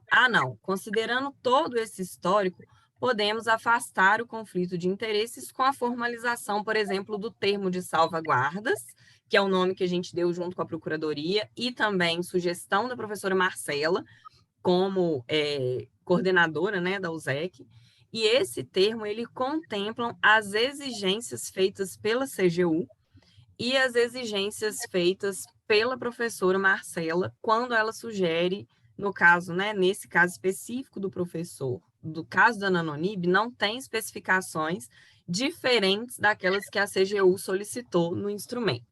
Então, esse que eu coloquei de salvaguardas aí, disposto né, na apresentação, ele segue à risca a solicitação feita pela CGU. Ele não tem adicional de documentos, porque o adicional é o termo de sigilo que os pesquisadores já formalizaram com a instituição, a necessidade de compartilhar com a universidade a minuta prévia do contrato de sublicenciamento para que fosse feita a análise da CTIT e a aprovação pela universidade antes da formalização. Então, todos aqueles documentos que o professor Jadson falou que foram submetidos foi para dar segurança e contribuir para que a análise da CGU e da USEC pudessem ser completas. Eu não sei se eu esclareci, o que eu falei, né, que o professor foi pego de surpresa, foi porque a partir de 2021, finalzinho de 22, início de 2022, a gente passou a fazer essa consulta à CGU, que foi aberto esse sistema para a gente, por indicação da Procuradoria Federal aqui da UFMG. Então, antes a gente formalizava contratos de licenciamento com a empresa de pesquisador, porque foi autorizado, né, por uma resolução interna em 2018, com a Lei de Inovação, com o decreto, e a UFMG, ele validou essa possibilidade, mas a consulta à CGU foi a partir de 2022, com os casos que a gente tem agora. Obrigado, Jadson, Natália. Simone? Botei aqui, Simone, você quer... Não, está ótimo. Eu acho que você respondeu né, de forma objetiva. O ano foi o início de 22, existe mesmo um trâmite que é externo, que é uma análise preliminar, e 2, de 3, o termo de salvaguarda é a mesma coisa que o CGU coloca, é só um compromisso ali formal. Então, acho que é isso aí. Vamos em frente. Obrigada aí. Ô, Simone, só esclarecendo, esse termo aí, a gente até brinca assim, ó, você assinou ele, é ele que você tem que obedecer, porque se não obedecer, você manda te prender. Isso aí. Responde disciplinarmente. É isso aí. Ele tem algumas outras, né, disposições mais gerais, mas esses tópicos são os compromissos em que os pesquisadores assumem perante a universidade e a CGU e a USEC, né, para que possam seguir aí com a formalização dos instrumentos. Obrigada. A gente sabe de casos dentro da UFMG, de colegas, que eles realmente até pediram para sair da empresa. Não, tira meu nome porque pode dar um problema. E não sei se eu estou correto, por favor, me corrija, doutora Natália. É demissão por justa causa, né? Se houver... Passa por processo administrativo e tem. Chama rito sumário de demissão, que ele tem, vamos dizer assim, é um rito mais acelerado, fundamentado realmente por violação da lei de conflito de interesse. Mas aí vocês estão tomando as prevenções, eu acho que isso é mais importante, né? Disso que a gente está falando, da prevenção. Beleza, pessoal. Nós temos aqui muitas perguntas, né? Eu vou tentar conduzir da melhor maneira possível, mas provavelmente a gente não vai conseguir responder todas a tempo. A próxima pergunta, eu vou passar a palavra para a Ana Viola, né? Obrigado pela ilustre presença. A Ana foi nossa última palestrante da live, do case da Nova Geia, a spin-off da UFRJ. Tem aqui também, ela fez umas 3, 4 perguntas, que são uns textos bem grandes. Então, Ana, passo a palavra para você, fica à vontade. Oi, gente, desculpa, estão me vendo? Estão me ouvindo? Sim, tudo Primeiro, certinho. queria agradecer, Natália, professor, muito bom para a gente ouvir que tem outros modelos, outras interações acontecendo nesse formato que envolve pesquisador, startup. Mas, enfim, Natália, eu fiz algumas questões porque é do nosso interesse também, porque a gente trabalha muito nesse modelo aqui. Eu tive uma startup que foi sócia também, de pesquisadores públicos, e na época a gente teve que submeter para a Procuradoria, aprovação também, isso lá em 2007, enfim, e a gente conseguiu, foi um caminho árduo também. E eu vejo ainda que tem muita discussão sobre a questão do conflito de interesse. Isso ainda é um problema para a gente na prática, porque é uma linha muito tênue, né, para a gente entender aonde está esse conflito. E eu vejo assim, a minha preocupação é a gente assinando um termo, como que vocês construíram, a CGU já está entendendo que isso por si só já afastaria o conflito de interesse, ou a ICT precisa implementar ainda outras medidas, garantir outros benefícios para a instituição, para a gente poder configurar que, na verdade, houve uma interação de ganha-ganha, tanto para a ICT quanto para a startup, né? Porque tem um ganho ao compartilhar esse capital intelectual tão precioso dos professores, e sem o qual não existe, né? Eu entendo que a inovação aberta não acontece se não houver essa possibilidade desses pesquisadores estarem colaborando e participando do quadro societário dessas startups, sem ter esse receio de estarem correndo o risco de amanhã estar sofrendo um processo administrativo, podendo responder com seu patrimônio pessoal, podendo ser demitido, enfim. E eu queria entender se vocês têm uma resolução e como é que a gente consegue acesso a essa resolução para poder servir como modelo para as outras interações que a gente vem construindo. Muito obrigada, pessoal. Eu que agradeço, né, a pergunta. Em relação à resolução, a UFMG ela tem uma resolução que foi feita em 2018, autorizando pesquisadores na empresa formalizarem contratos de licenciamento ou transferência de tecnologias com empresas que têm um pesquisador, né, em seu quadro societário. O que a universidade toma muito cuidado quando é feito isso, porque a gente sempre instrui que a autorização é para exploração de tecnologias e não criação de empresa para prestação de serviços. Então, isso é uma questão que muitos pesquisadores confundem e acham que essa autorização eu posso constituir a empresa e começar a prestar serviço nessa área. Não, é exclusivamente para formalização de contrato de transferência. Neste caso específico da Nanonib, foi um contrato de sublicenciamento, que, na verdade, eles estão recebendo a transferência, só que por uma empresa que fez um contrato de licenciamento, que é cotitular da empresa, mas que precisou do auxílio, né, da Nanonib, com todo o know-how e expertise que ela tem. Não especificamente os pesquisadores fazem esse trabalho, mas tem vamos dizer assim, os funcionários da empresa que executam as atividades, os pesquisadores tem, lógico, né, essa interação, mas a atividade principal deles é na universidade, isso ficou muito claro na consulta que foi feita. Eles não têm nenhum papel de administração, né, professor? E isso fica tudo a cargo de um terceiro que não tem vínculo com a universidade. E aí, com o simples fato, vamos dizer assim, não simples fato, né, mas com a formalização do termo de salvaguardas, já validado pela Procuradoria e também pela CGU, a universidade entende que fica afastado. E aí, o que a gente faz? A gente faz o acompanhamento constante desse processo.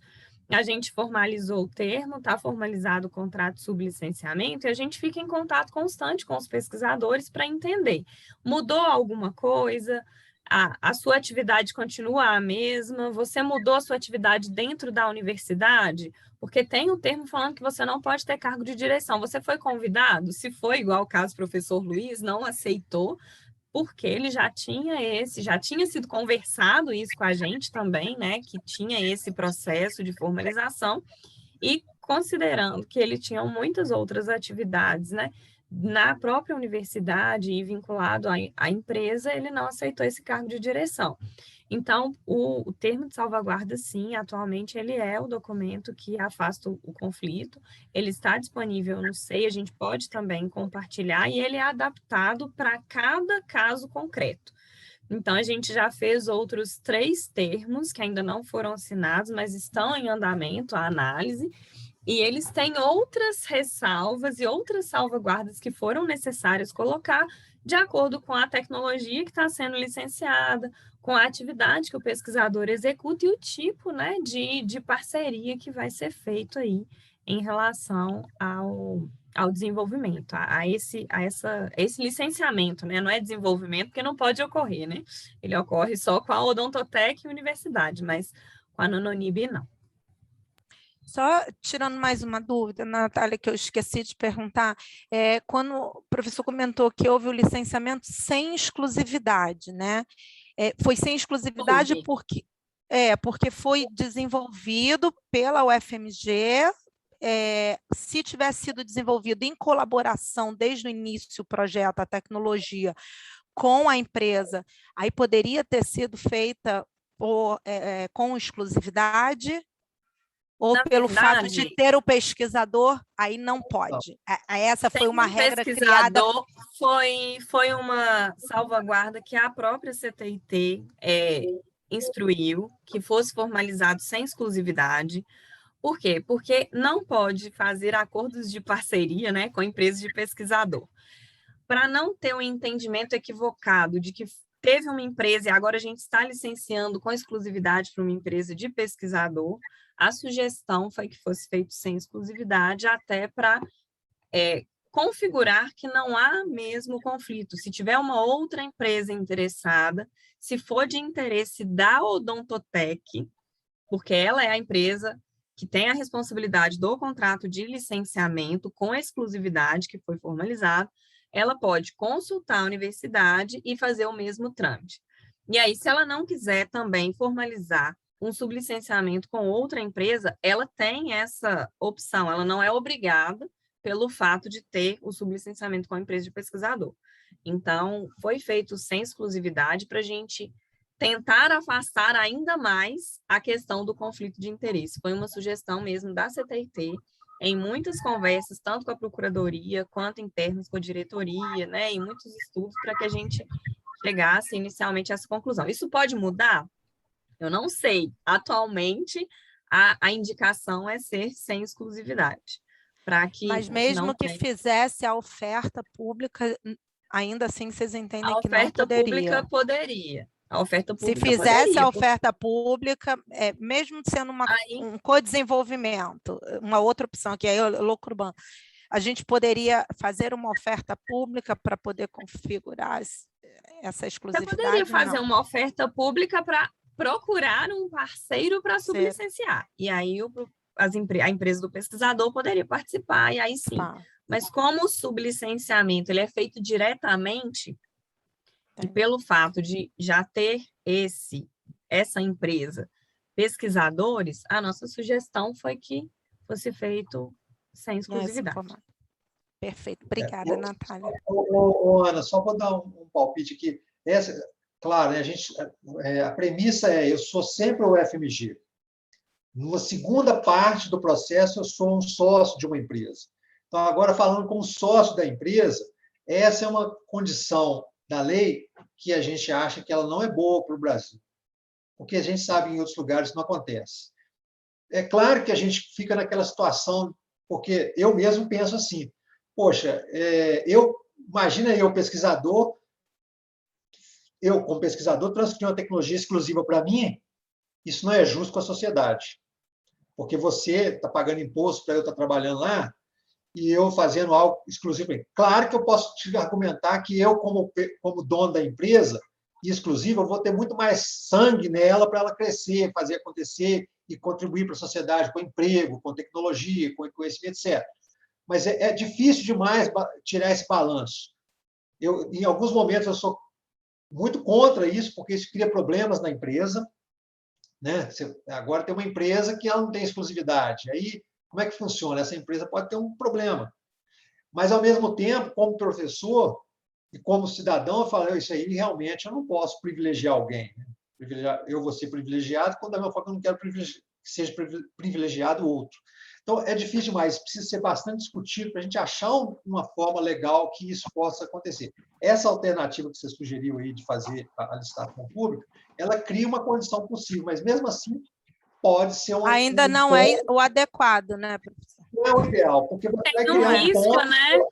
Sim, É, risco de uma essa- outra empresa que não está patrocinando a pesquisa participar. Exatamente. Eu concordo com o que o senhor está Só um colocando. comentário aí para a gente agilizar o debate. Desculpe se cortei, professor, mas só para falar que a norma da Fiocruz, a normativa específica de empreendedorismo na Fiocruz, também, por enquanto, não está aprovada ainda, está em debate, consta como contrato sem exclusividade, na hora de licenciar o grupo empreendedor. Então, acho que a gente Essa está balança também... aí, essa parte ganha, concordo.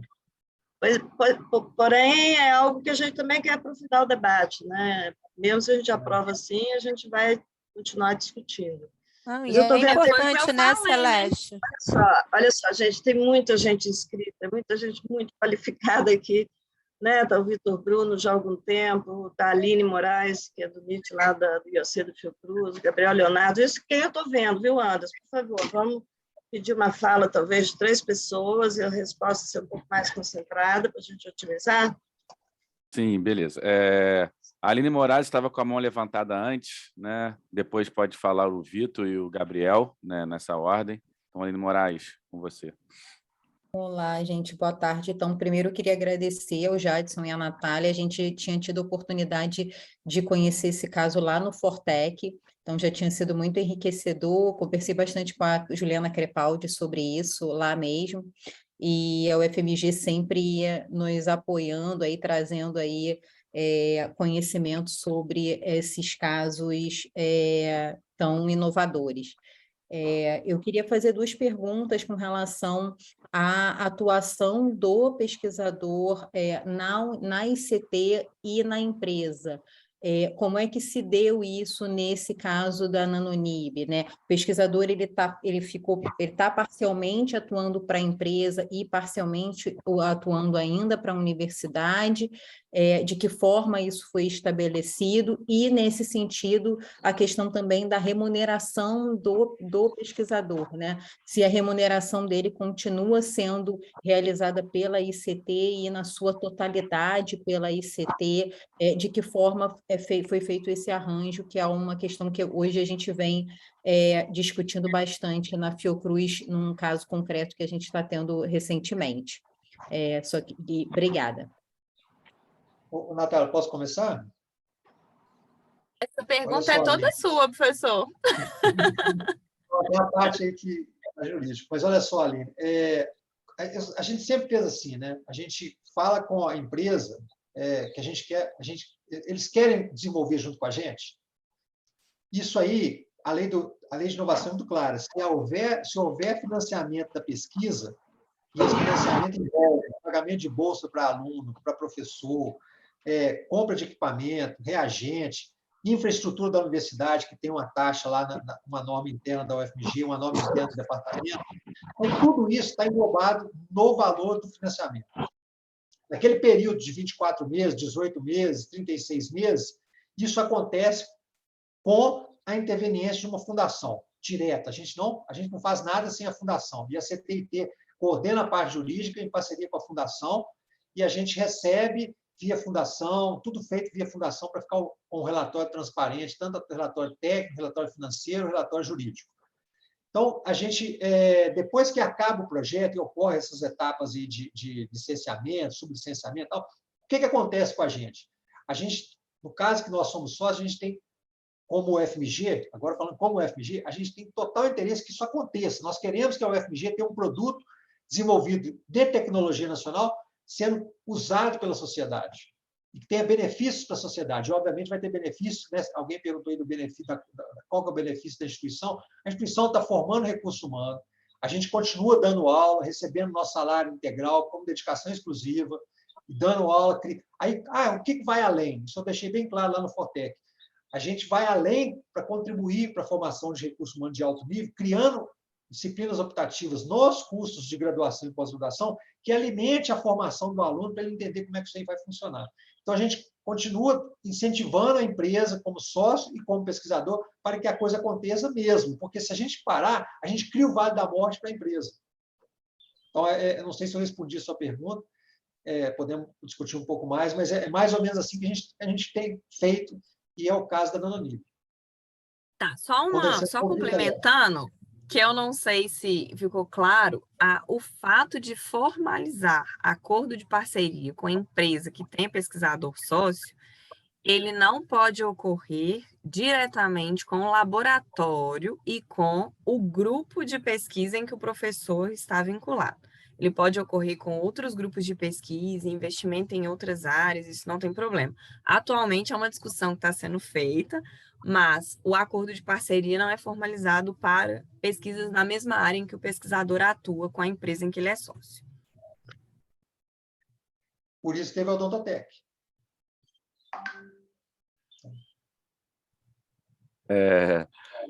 Vitor está com a mão levantada aí faz um tempo, e depois Gabriel, na sequência. Quer complementar, Vitor? Boa tarde, pessoal. Parabéns pela apresentação, achei muito legal. Jackson, super elucidativa, muito bom, obrigado mesmo. Natália também, sem palavras. Eu queria fazer uma pergunta para vocês dois, em duas frentes que se complementam. Existe metodologia, daí o juridiquês eu sei que é jurisprudência, né? Daí tem algum lugar que esteja isso daí publicado? Porque eu quero fazer um comparativo junto aqui no Unifesp. Eu estou fazendo esse mestrado em inovação tecnológica, pesquisando empreendedorismo acadêmico, que parte dos alunos desenvolverem os próximos Googles, os próximos Canvas, que são pesquisas de mestrado, de doutorado, que podem ter viabilidade comercial, só que eles ficam engessados pelo direito autoral, por causa da marca e patente que é desenvolvido na faculdade e tudo mais. Então, se eu conseguir achar uma jurisprudência ou uma metodologia para isso, eu consigo levar para a Federal aqui de São Paulo, Unifesp, e falar assim, galera, o pessoal de Minas lá está fazendo isso aqui, com bastante pão de queijo, muito café bom, e a gente pode fazer parecido aqui em São Paulo. A gente não tem nada publicado ainda em relação a isso, mas são documentos que, com outra universidade, é possível o compartilhamento desde que seja solicitado formalmente. Então, eu acredito que, igual os termos de salvaguarda, os documentos, né, da CGU, esse questionário, ele tem um manual muito completo de como que tem que ser feito o conflito.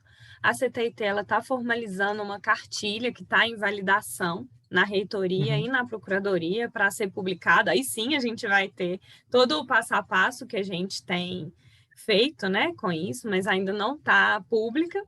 Mas a gente também pode conversar e tentar compartilhar esse passo a passo aí para ajudar, mas atualmente a gente não tem nada publicado. Espero que isso chegue bem rápido, né? Porque a gente já está com essa demanda aí já tem um tempo, mas ainda não tem.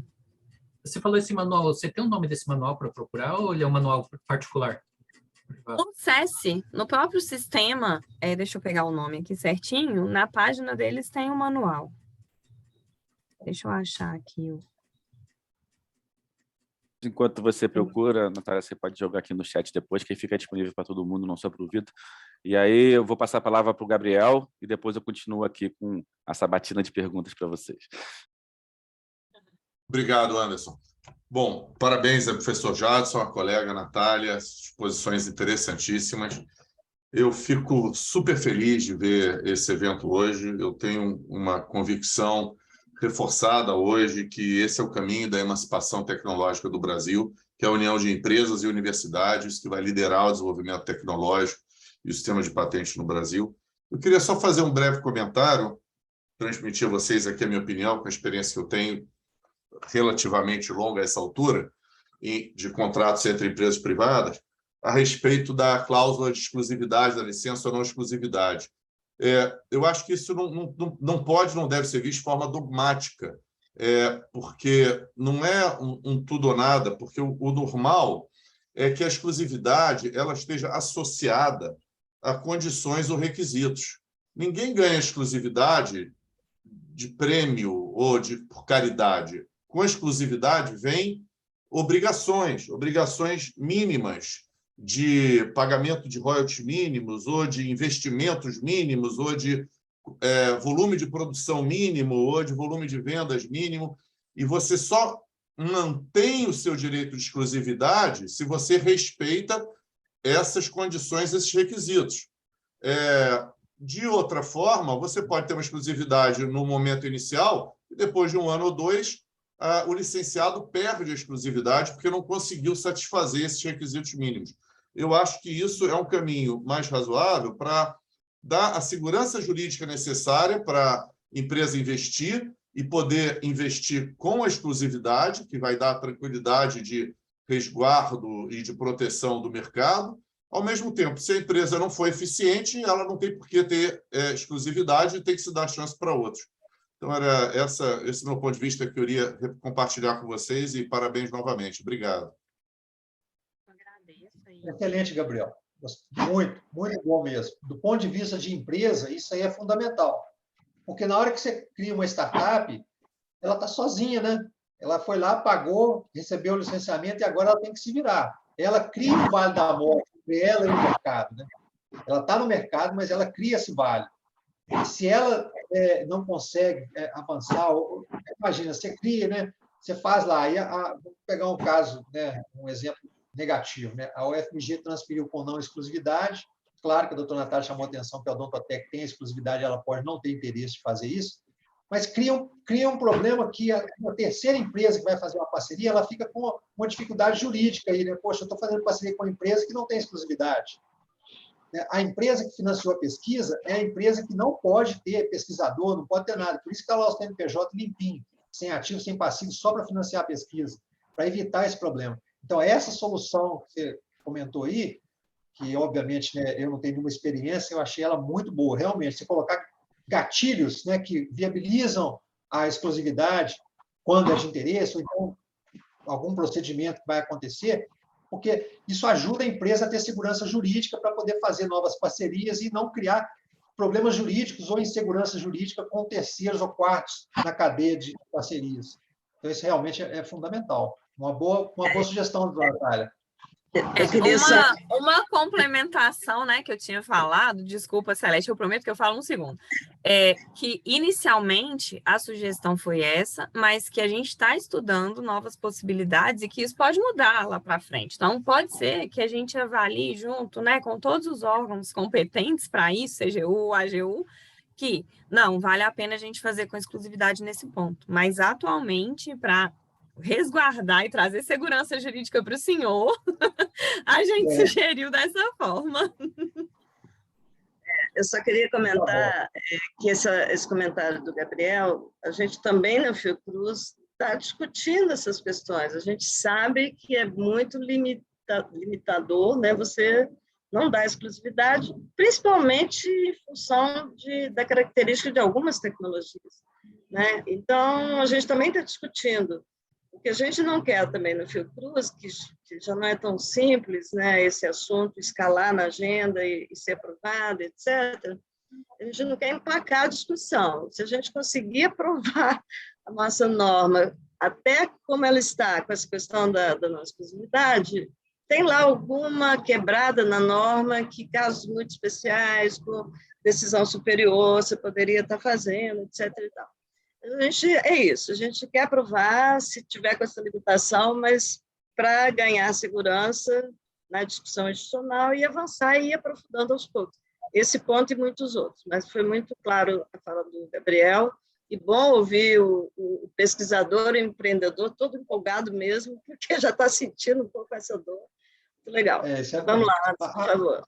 A Aline comentou aí, desenvolver conjuntamente pode ser excluído. É o caso, Aline, a gente desenvolveu conjuntamente, e nem assim a gente conseguiu, porque tinha um risco de conflito. Então, por isso que a doutora Natália complementou, é melhor não colocar quer dizer, tirar a exclusividade, porque a gente correr o risco de conflito é muito pior.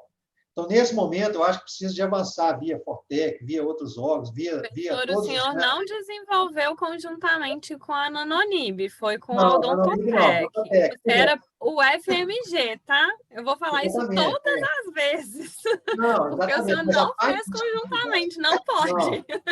Não pode. A Nanonib não tem nada a ver com o desenvolvimento, ela só sublicenciou. Mas essa parte, ela deixa um buraco aí que a gente tem uma insegurança para fazer parcerias da Nanonib com terceiros. Olha, se a gente continuar incrementando esse tipo de debate, aprofundando essas questões, juntas às CTs, Fortec, todo mundo, a gente acha que vai chegar lá, né? Eu sinto hoje, né, que a gente tem toda a nossa AGU e os procuradores muito motivados à inovação e contribuir para que isso ocorra, e eu acho que a CGU também vai chegar cada vez que a gente vai trazendo um debate, tendo mais casos, ela vai chegar lá também. Eu acho que essa questão do Vale da Morte, quando a gente conversou com o CGU, para mim foi muito impactante, né? Eles ficaram muito impactados com esse conceito. Mas, enfim, vamos lá, Anderson, temos aí pouco tempo de debate, milhões de perguntas, não sei como você vai conseguir encaminhar, mas vamos lá. Vou tentar. Muito importante, né, todos esses comentários, né? Acho que a partir do momento que a ICT tiver a mentalidade que o sucesso da spin-off é sucesso da ICT, né, que o sucesso da spin-off é geração de riqueza para a ICT, acho que todo mundo trabalha junto para encontrar o melhor caminho jurídico. Vamos para a próxima pergunta da Ana Matos. Né? Ana, fica à vontade, vou seguir um pouco a ordem aqui agora. Pode abrir seu microfone e fazer sua pergunta.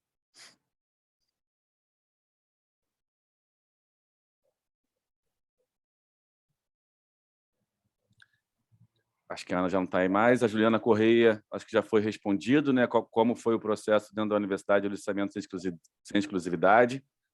Teve que ser dispensa de licitação. Da Nicole de Moura, se o CETIT possui na sua estrutura um setor para colaborar nessa decisão de iniciar a empresa. Na verdade, não. A decisão de início da empresa e parceria, ela é toda do pesquisador. O que a gente faz é instruí-lo em o que ele pode e não pode executar na empresa, mas a decisão fica toda a cargo deles. Outra do Ronaldo, também que já acredito que já tenha sido respondida, que é para o Jadson, que é nesse desenho a necessidade de que o docente abra mão da dedicação exclusiva. Né, que já deixou claro que trabalha fora do expediente. A próxima pergunta é o André Reis. Né? André, pode ficar à vontade para abrir seu microfone e fazer a pergunta. Boa tarde, pessoal. Vou tentar acelerar, porque já acho que boa parte dela já foi respondida. Então, vou concentrar, acho que na segunda parte, só para confirmar dessa necessidade de fazer essa cadeia de duas empresas, né? Primeiro a Odontotec, transferindo depois a tecnologia para a Nanonib.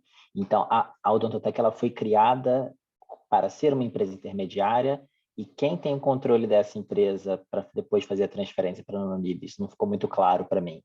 Porque, obviamente, quem está fazendo os aportes para desenvolver a tecnologia foi a Odontotec, né?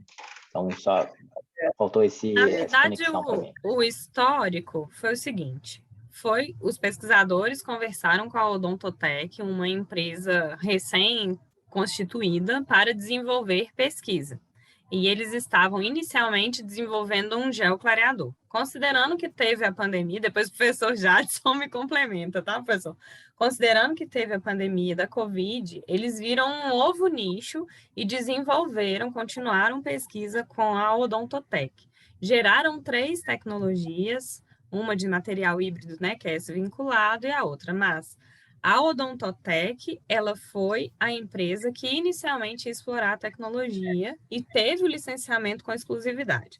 Considerando que ela precisava de um laboratório, que ela não tinha estrutura, vamos dizer, para produzir, ela fez parcerias com outras 2 empresas. Uma delas, a Nanonib, que é a empresa de pesquisador, e a outra, a IEVA, que é uma empresa que não tem vínculo nenhum com a universidade. Então, com a Nanonib, é o que teve esse caso, que teve que ter afastar, né, o conflito de interesses e tudo. A IEVA, por exemplo, não precisou, porque não tem pesquisador na empresa, não tem o risco de conflito de interesses. Olha só, eu vou compartilhar aqui a tela que eu comento isso. Esqueci seu nome, desculpa. André. Olha só, não esqueça, o nome do meu filho. André, olha só. A Odontotec, quando nós começamos a ideia de fazer parceria com a empresa para desenvolver alguma tecnologia que a gente vê porque, na verdade, você está fazendo muita coisa no laboratório e uma delas, algum desenvolvimento, fala, isso aqui tem possibilidade de gerar tecnologia. Só que você não tem recursos, os recursos das agências são poucos, então você fala, vamos buscar iniciativa privada. Aí tem alguém interessado. A gente começa falando assim, para fazer, existe a lei do bem, a lei de inovação, a gente quer aplicar a lei de inovação e tem que ser desse jeito. Aí cria o CNPJ. Então, olha só, a Odontotec, eu estou compartilhando a tela aí, a Odontotec, ela não tem nada, ela só tem o CNPJ. E ela financia na UFMG, através do acordo de parceria, a pesquisa desenvolvida na UFMG. Isso aí tem a interveniente, que é a Fundep, que é a fundação, para poder fazer todo o processo institucional. Então, essa empresa aqui, ó, ela tem exclusividade. Agora, ela pode fazer parcerias, porque ela recebe, por lei, o direito de exclusividade. Aí ela fez o sublicenciamento sem exclusividade, que a doutora Natália explicou muito bem, que a gente evitar o conflito, para a Nanonib. E a Nanonib pode fazer parceria com terceiros, como está fazendo com a IEVA, para poder comercializar. Então, assim, realmente é uma empresa bem só para financiar a pesquisa. Não sei se eu consegui esclarecer. Para esse caso, André, deixa eu só complementar. Esse caso específico desse acordo, a empresa não tinha nenhuma outra parceria, mas não é obrigatório ser constituída uma empresa para formalizar parcerias. Essa foi um modelo específico para este caso. É o que se encaixou para essa situação de vocês. Sim, para essa situação específica. Tá ótimo. Obrigado, gente. E parabéns. Obrigado. Obrigado, vamos dando continuidade. Tem uma pergunta aqui da Paula Gonzaga, que eu acredito também que já tenha sido respondida, a respeito de como funciona a prestação de serviço do laboratório para a empresa. Mas, Paula, se você quiser complementar, fica à vontade, né? Pode abrir o microfone. Já foi respondido que não pode, né? Quer dizer, a Nanonib não pode contratar o laboratório da UFMG para que o laboratório preste serviço para ela. Não, não pode. Pode. Como é que a gente poderia pensar estrategicamente e dentro das normas institucionais? Ela é a Odontotec faz a parceria, aí a gente cria a estratégia de não ter pesquisador envolvido, que seja sócio, que nós não somos sócios da Odontotec, e a Odontotec pode realizar a parceria com a universidade. Correto, doutor Natália? Correto. Tanto nessa... Deu um eco estranho. Tanto nessa parceria específica na Nanonib, como também a Odontotec pode celebrar parcerias com outros laboratórios da universidade. Mas especificamente a Nanonib com a universidade não pode haver prestação de serviço. Com o nosso laboratório. Muito bom ter ficado destacado. Com o laboratório. Tá. Com o laboratório do pesquisador. Se for um laboratório, por exemplo, do departamento de física, a Nanonib pode formalizar parcerias. Quem não tem impedimento, porque não existe o conflito daqueles pesquisadores serem sócios da empresa. Foi muito importante esse ponto ter ficado muito claro, porque isso, eu gostei desse destaque quando você falou e agora a Paula destacou. Isso é muito importante. É muito importante, principalmente para os nossos casos, né, Celeste? É um dos pontos bastante complexos na legislação. Bem, Paulinha. A gente defende tanto, né, diminuir esse conflito para o empreendedor, o pesquisador empreender, abrir a spin-off, mas também é uma concorrência desleal, né, com as outras empresas do setor, ter uma estrutura de uma ICT ali para ele desenvolvendo. Então, tem que ter os limites também. Vamos para o próximo, que é do Alexandre. Quantos casos como o da Nanonib existem na UFMG? São 5, 10, 100? Bom, como o da Nanonib, ele é o único, porque no caso da Nanonib foi contrato de sublicenciamento de tecnologia. Então, atualmente, a gente só tem este caso. Mas que envolvem conflitos de interesses, né, principalmente para licenciamento de tecnologias para empresas de pesquisador, estamos com 3 casos em consulta para aguardar a formalização. E já foram celebrados contratos de licenciamento com a empresa de pesquisador antes de 2021, então não tinha consulta CGU. Acho que aqui a gente chega ao fim das perguntas, pelo menos eu levantei. Se eu esqueci de alguma, pode ficar à vontade de levantar a mão, abrir o microfone e fazer. Tem algumas perguntas aqui para fazer também, algumas dúvidas. Então, fique à vontade aí, quem quiser fazer mais alguma pergunta ao vivo. Então, continuando, Jadson, queria que você falasse um pouco, importante também para... Nós estamos com 3 casos pilotos de futuras spin-offs aqui dentro do programa, a importância de você montar uma equipe multidisciplinar, né? A importância disso, né, de trazer pessoas de negócio para dentro da sociedade.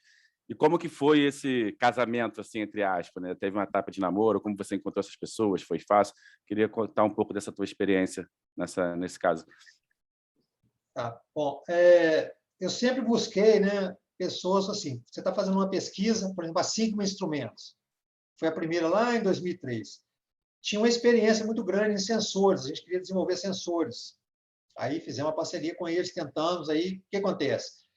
A empresa está focada no business dela. O foco dela não é. Ela pode até fazer parceria, mas a gente precisa. O que eu aprendi, e o caso Nanonib e o caso Fertilidade são esses dois exemplos, que os investidores, né, o pessoal que pôs o dinheiro, embora eles tenham outro foco, né, o business deles é diferente, não tem nada a ver com a startup, mas eles gostaram daquilo, falaram assim, a gente quer diversificar. Então, eles enfiaram de cabeça no negócio. Sem essa parte aí, eu tenho certeza quase que absoluta que o Vale da Morte vai ser o final. Porque a gente não sabe, pelo menos assim, eu não sei fazer a outra parte, cara. A parte administrativa, por exemplo, a gente teve muito.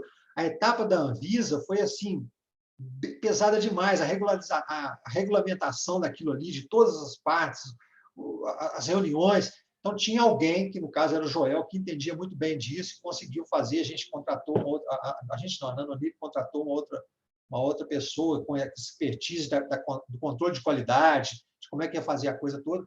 Então, assim, as pessoas, você nem querer fazer coisa sozinho, né? Essa é coisa de muitos séculos atrás, né? Hoje você precisa de ter multidisciplinar, você precisa de alguém que entenda da parte jurídica. Graças a Deus que a gente tem a CTT, que é fantástica, né? A gente pergunta, eles sabem responder. Mas, claro, a empresa tem que ter a parte jurídica dela também, ela tem, para defender os direitos e interesses dela, né? Mas, como pesquisador, a gente tem uma parceria muito forte com a CTT, isso é fundamental. A gente tem muita dúvida jurídica, então eles apoiam a gente nisso, aí a gente faz a parceria. Bom, quando a parceria começa, geralmente o investidor ele é desconfiado. Hoje, eu diria, por exemplo, quando a gente fez a parceria com a Amatec, o primeiro contato foi em 2007, o primeiro contrato foi em 2008, a gente ia para o quadro negro e explicava para eles o que a gente queria fazer. E, naquela época, as pessoas queriam investir nisso, começar a fazer junto. Hoje, se você chegar com uma ideia no quadro negro, dificilmente o cara vai pôr dinheiro lá no seu laboratório para desenvolver. Ele quer ver se realmente tem realmente uma condição de chegar em algum ponto. Então, assim, eles têm muito medo, o investidor hoje tem muito medo de arriscar. Dependendo da época que você está, né, do mercado, então eles arriscam mais, arriscam menos. Então, isso aí foi realmente uma dificuldade. Eu diria hoje que tem que tomar esse cuidado. O Vale é perigosíssimo. A instituição precisa nos ajudar os pesquisadores, né? As instituições públicas, as ICTs, elas precisam. Eu estava conversando, né? Provavelmente muitos aqui conhecem o professor Rochel, estava conversando com ele essa semana, falando assim, e ele tem um projeto muito interessante para poder fazer isso, como reduzir esse vale. Esse é o próximo ponto que precisa de ser trabalhado, porque, claro, tem toda a parte jurídica que o Gabriel, né, colocou aí, que é fundamental isso, né, por causa da outra ponta, ela corre um risco muito grande. Gente, o sujeito, às vezes, tira o dinheiro do bolso para poder... Eu conheço gente que colocou muito dinheiro e a coisa deu errado. Imagina, você perder R$500 mil no investimento. Né? Então, é um negócio que a gente fica muito preocupado. Risco, né? O risco é muito grande. O sujeito pode pegar 500 mil, né, e investir um negócio assim para o lixo, virar pó. Então, assim, é um problema que a gente não quer que aconteça, a gente luta com todas as coisas. Só que não adianta o pesquisador querer, porque o pesquisador, se ele fosse multitask, ele não precisava de fazer parceria, ele tinha o dinheiro, ele tinha o conhecimento, ele tinha a parte administrativa, ele tinha a parte de regularização, ele tinha tudo, regulamentação, ele tinha tudo, mas a gente não é assim, a gente precisa de conectar. E essas conexões que fazem a complementaridade funcionar. Mesmo você conectando com quem tem dinheiro, eu diria que hoje o dinheiro não é o mais importante. O dinheiro é fundamental, mas não é o mais importante. É a minha experiência que eu tive aí com essas empresas todas. Obrigado, acho muito importante, né, a sua fala nesse sentido, porque acho que existe um modismo, né, sobre empreendedorismo, startups novas muito grande, principalmente nesse momento no país, nas universidades, FAPs apoiando, né, projetos de doutores, empreendedores, obrigando os doutores e empreendedores a abrir o CNPJ. Então, eles estão lá superestimulados, mas sem preparo nenhum. Né? E você estimular alguém na beira do Vale da Morte sem preparo, o resultado é cair no abismo. Então, esse é o ponto mais importante. É preciso que as FAPs, essas instituições que estão bancando essas coisas, porque, olha só, às vezes o dinheiro que chega, o pesquisador vai usar para fazer a pesquisa e desenvolver a tecnologia. Mas não é só a tecnologia. Puxa, são tantas coisas que a gente não enxerga como pesquisador que, para colocar um produto no mercado, na prateleira do supermercado, não é trivial, não.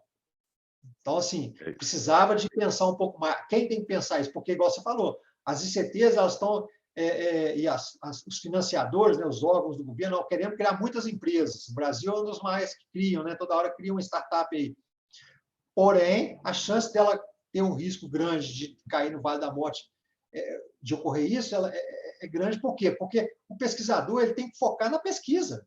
Se ele focar na parte de como é que vai comercializar, como é que vai pôr no mercado, como é que vai, isso aí vai ficar estável, isso aí vai crescer, e dezenas de variáveis que a gente não domina. Então, tem que ter as parcerias, tem que ter recurso para fazer isso. Entendeu?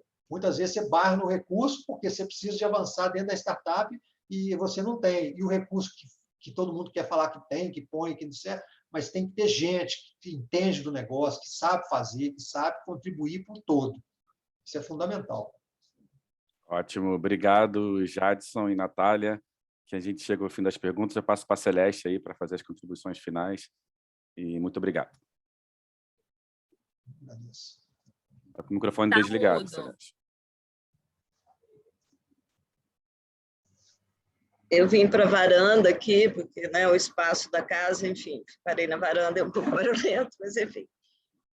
Só tenho a agradecer, né, não só a todos os participantes, que sempre agregam muito valor quando traz suas questões, incrementa o debate. E agradecer muitíssimo ao professor Jadson e a Natália, né, e a Juliana Crepaldi, né, Natália? Com ela e o professor, né?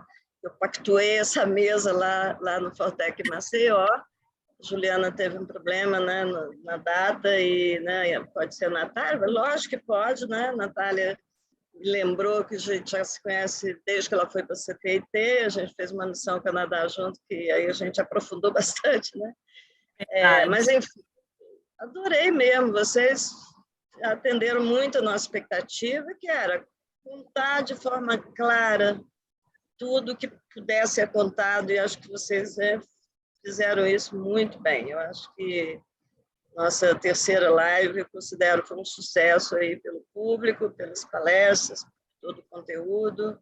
Isso anima, né, a nossa próxima em 30 de novembro, a última do ano. A gente espera estar aí trazendo também um bom caso, uma boa conversa, com certeza, para encerrar esse ano. Então, muito obrigado, parabéns aí para todos que envolvidos aí no debate, uma salva de palmas, para quem ficou até esse momento final. Obrigada.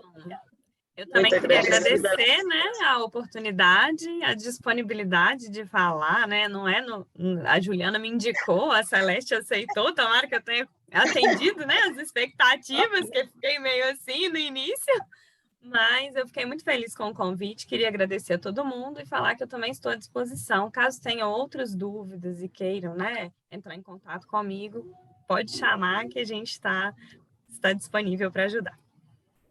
Eu também agradeço, né? Também que nos aguarde, né? É um desafio, né, fazer essa apresentação, porque ela envolve, né, você colocar tudo assim num formato condensado, todo o processo, todas as etapas. Espero ter contribuído, estou à disposição também para todos, tá? Para esclarecer, continuar a conversa, que eu puder ajudar, estou à disposição. Agradeço a oportunidade, obrigado a todos pelas perguntas. Espero ter sido esclarecedor e ter ajudado. Demais, professor. Parabéns para vocês, para a FMG, para esse Brasil que finalmente parece estar, né, encontrando aí um rumo na inovação, apesar de tudo, e a gente espera que melhore daqui para frente. Saravá. Obrigada. Obrigada, gente. Tchau, tchau. Tchau, tchau. Obrigado. Um abraço. Tchau, doutora Natália. Tchau, professor. Abração. Até sexta. Boa sério. Tchau, tchau. Obrigada. Tchau, tchau.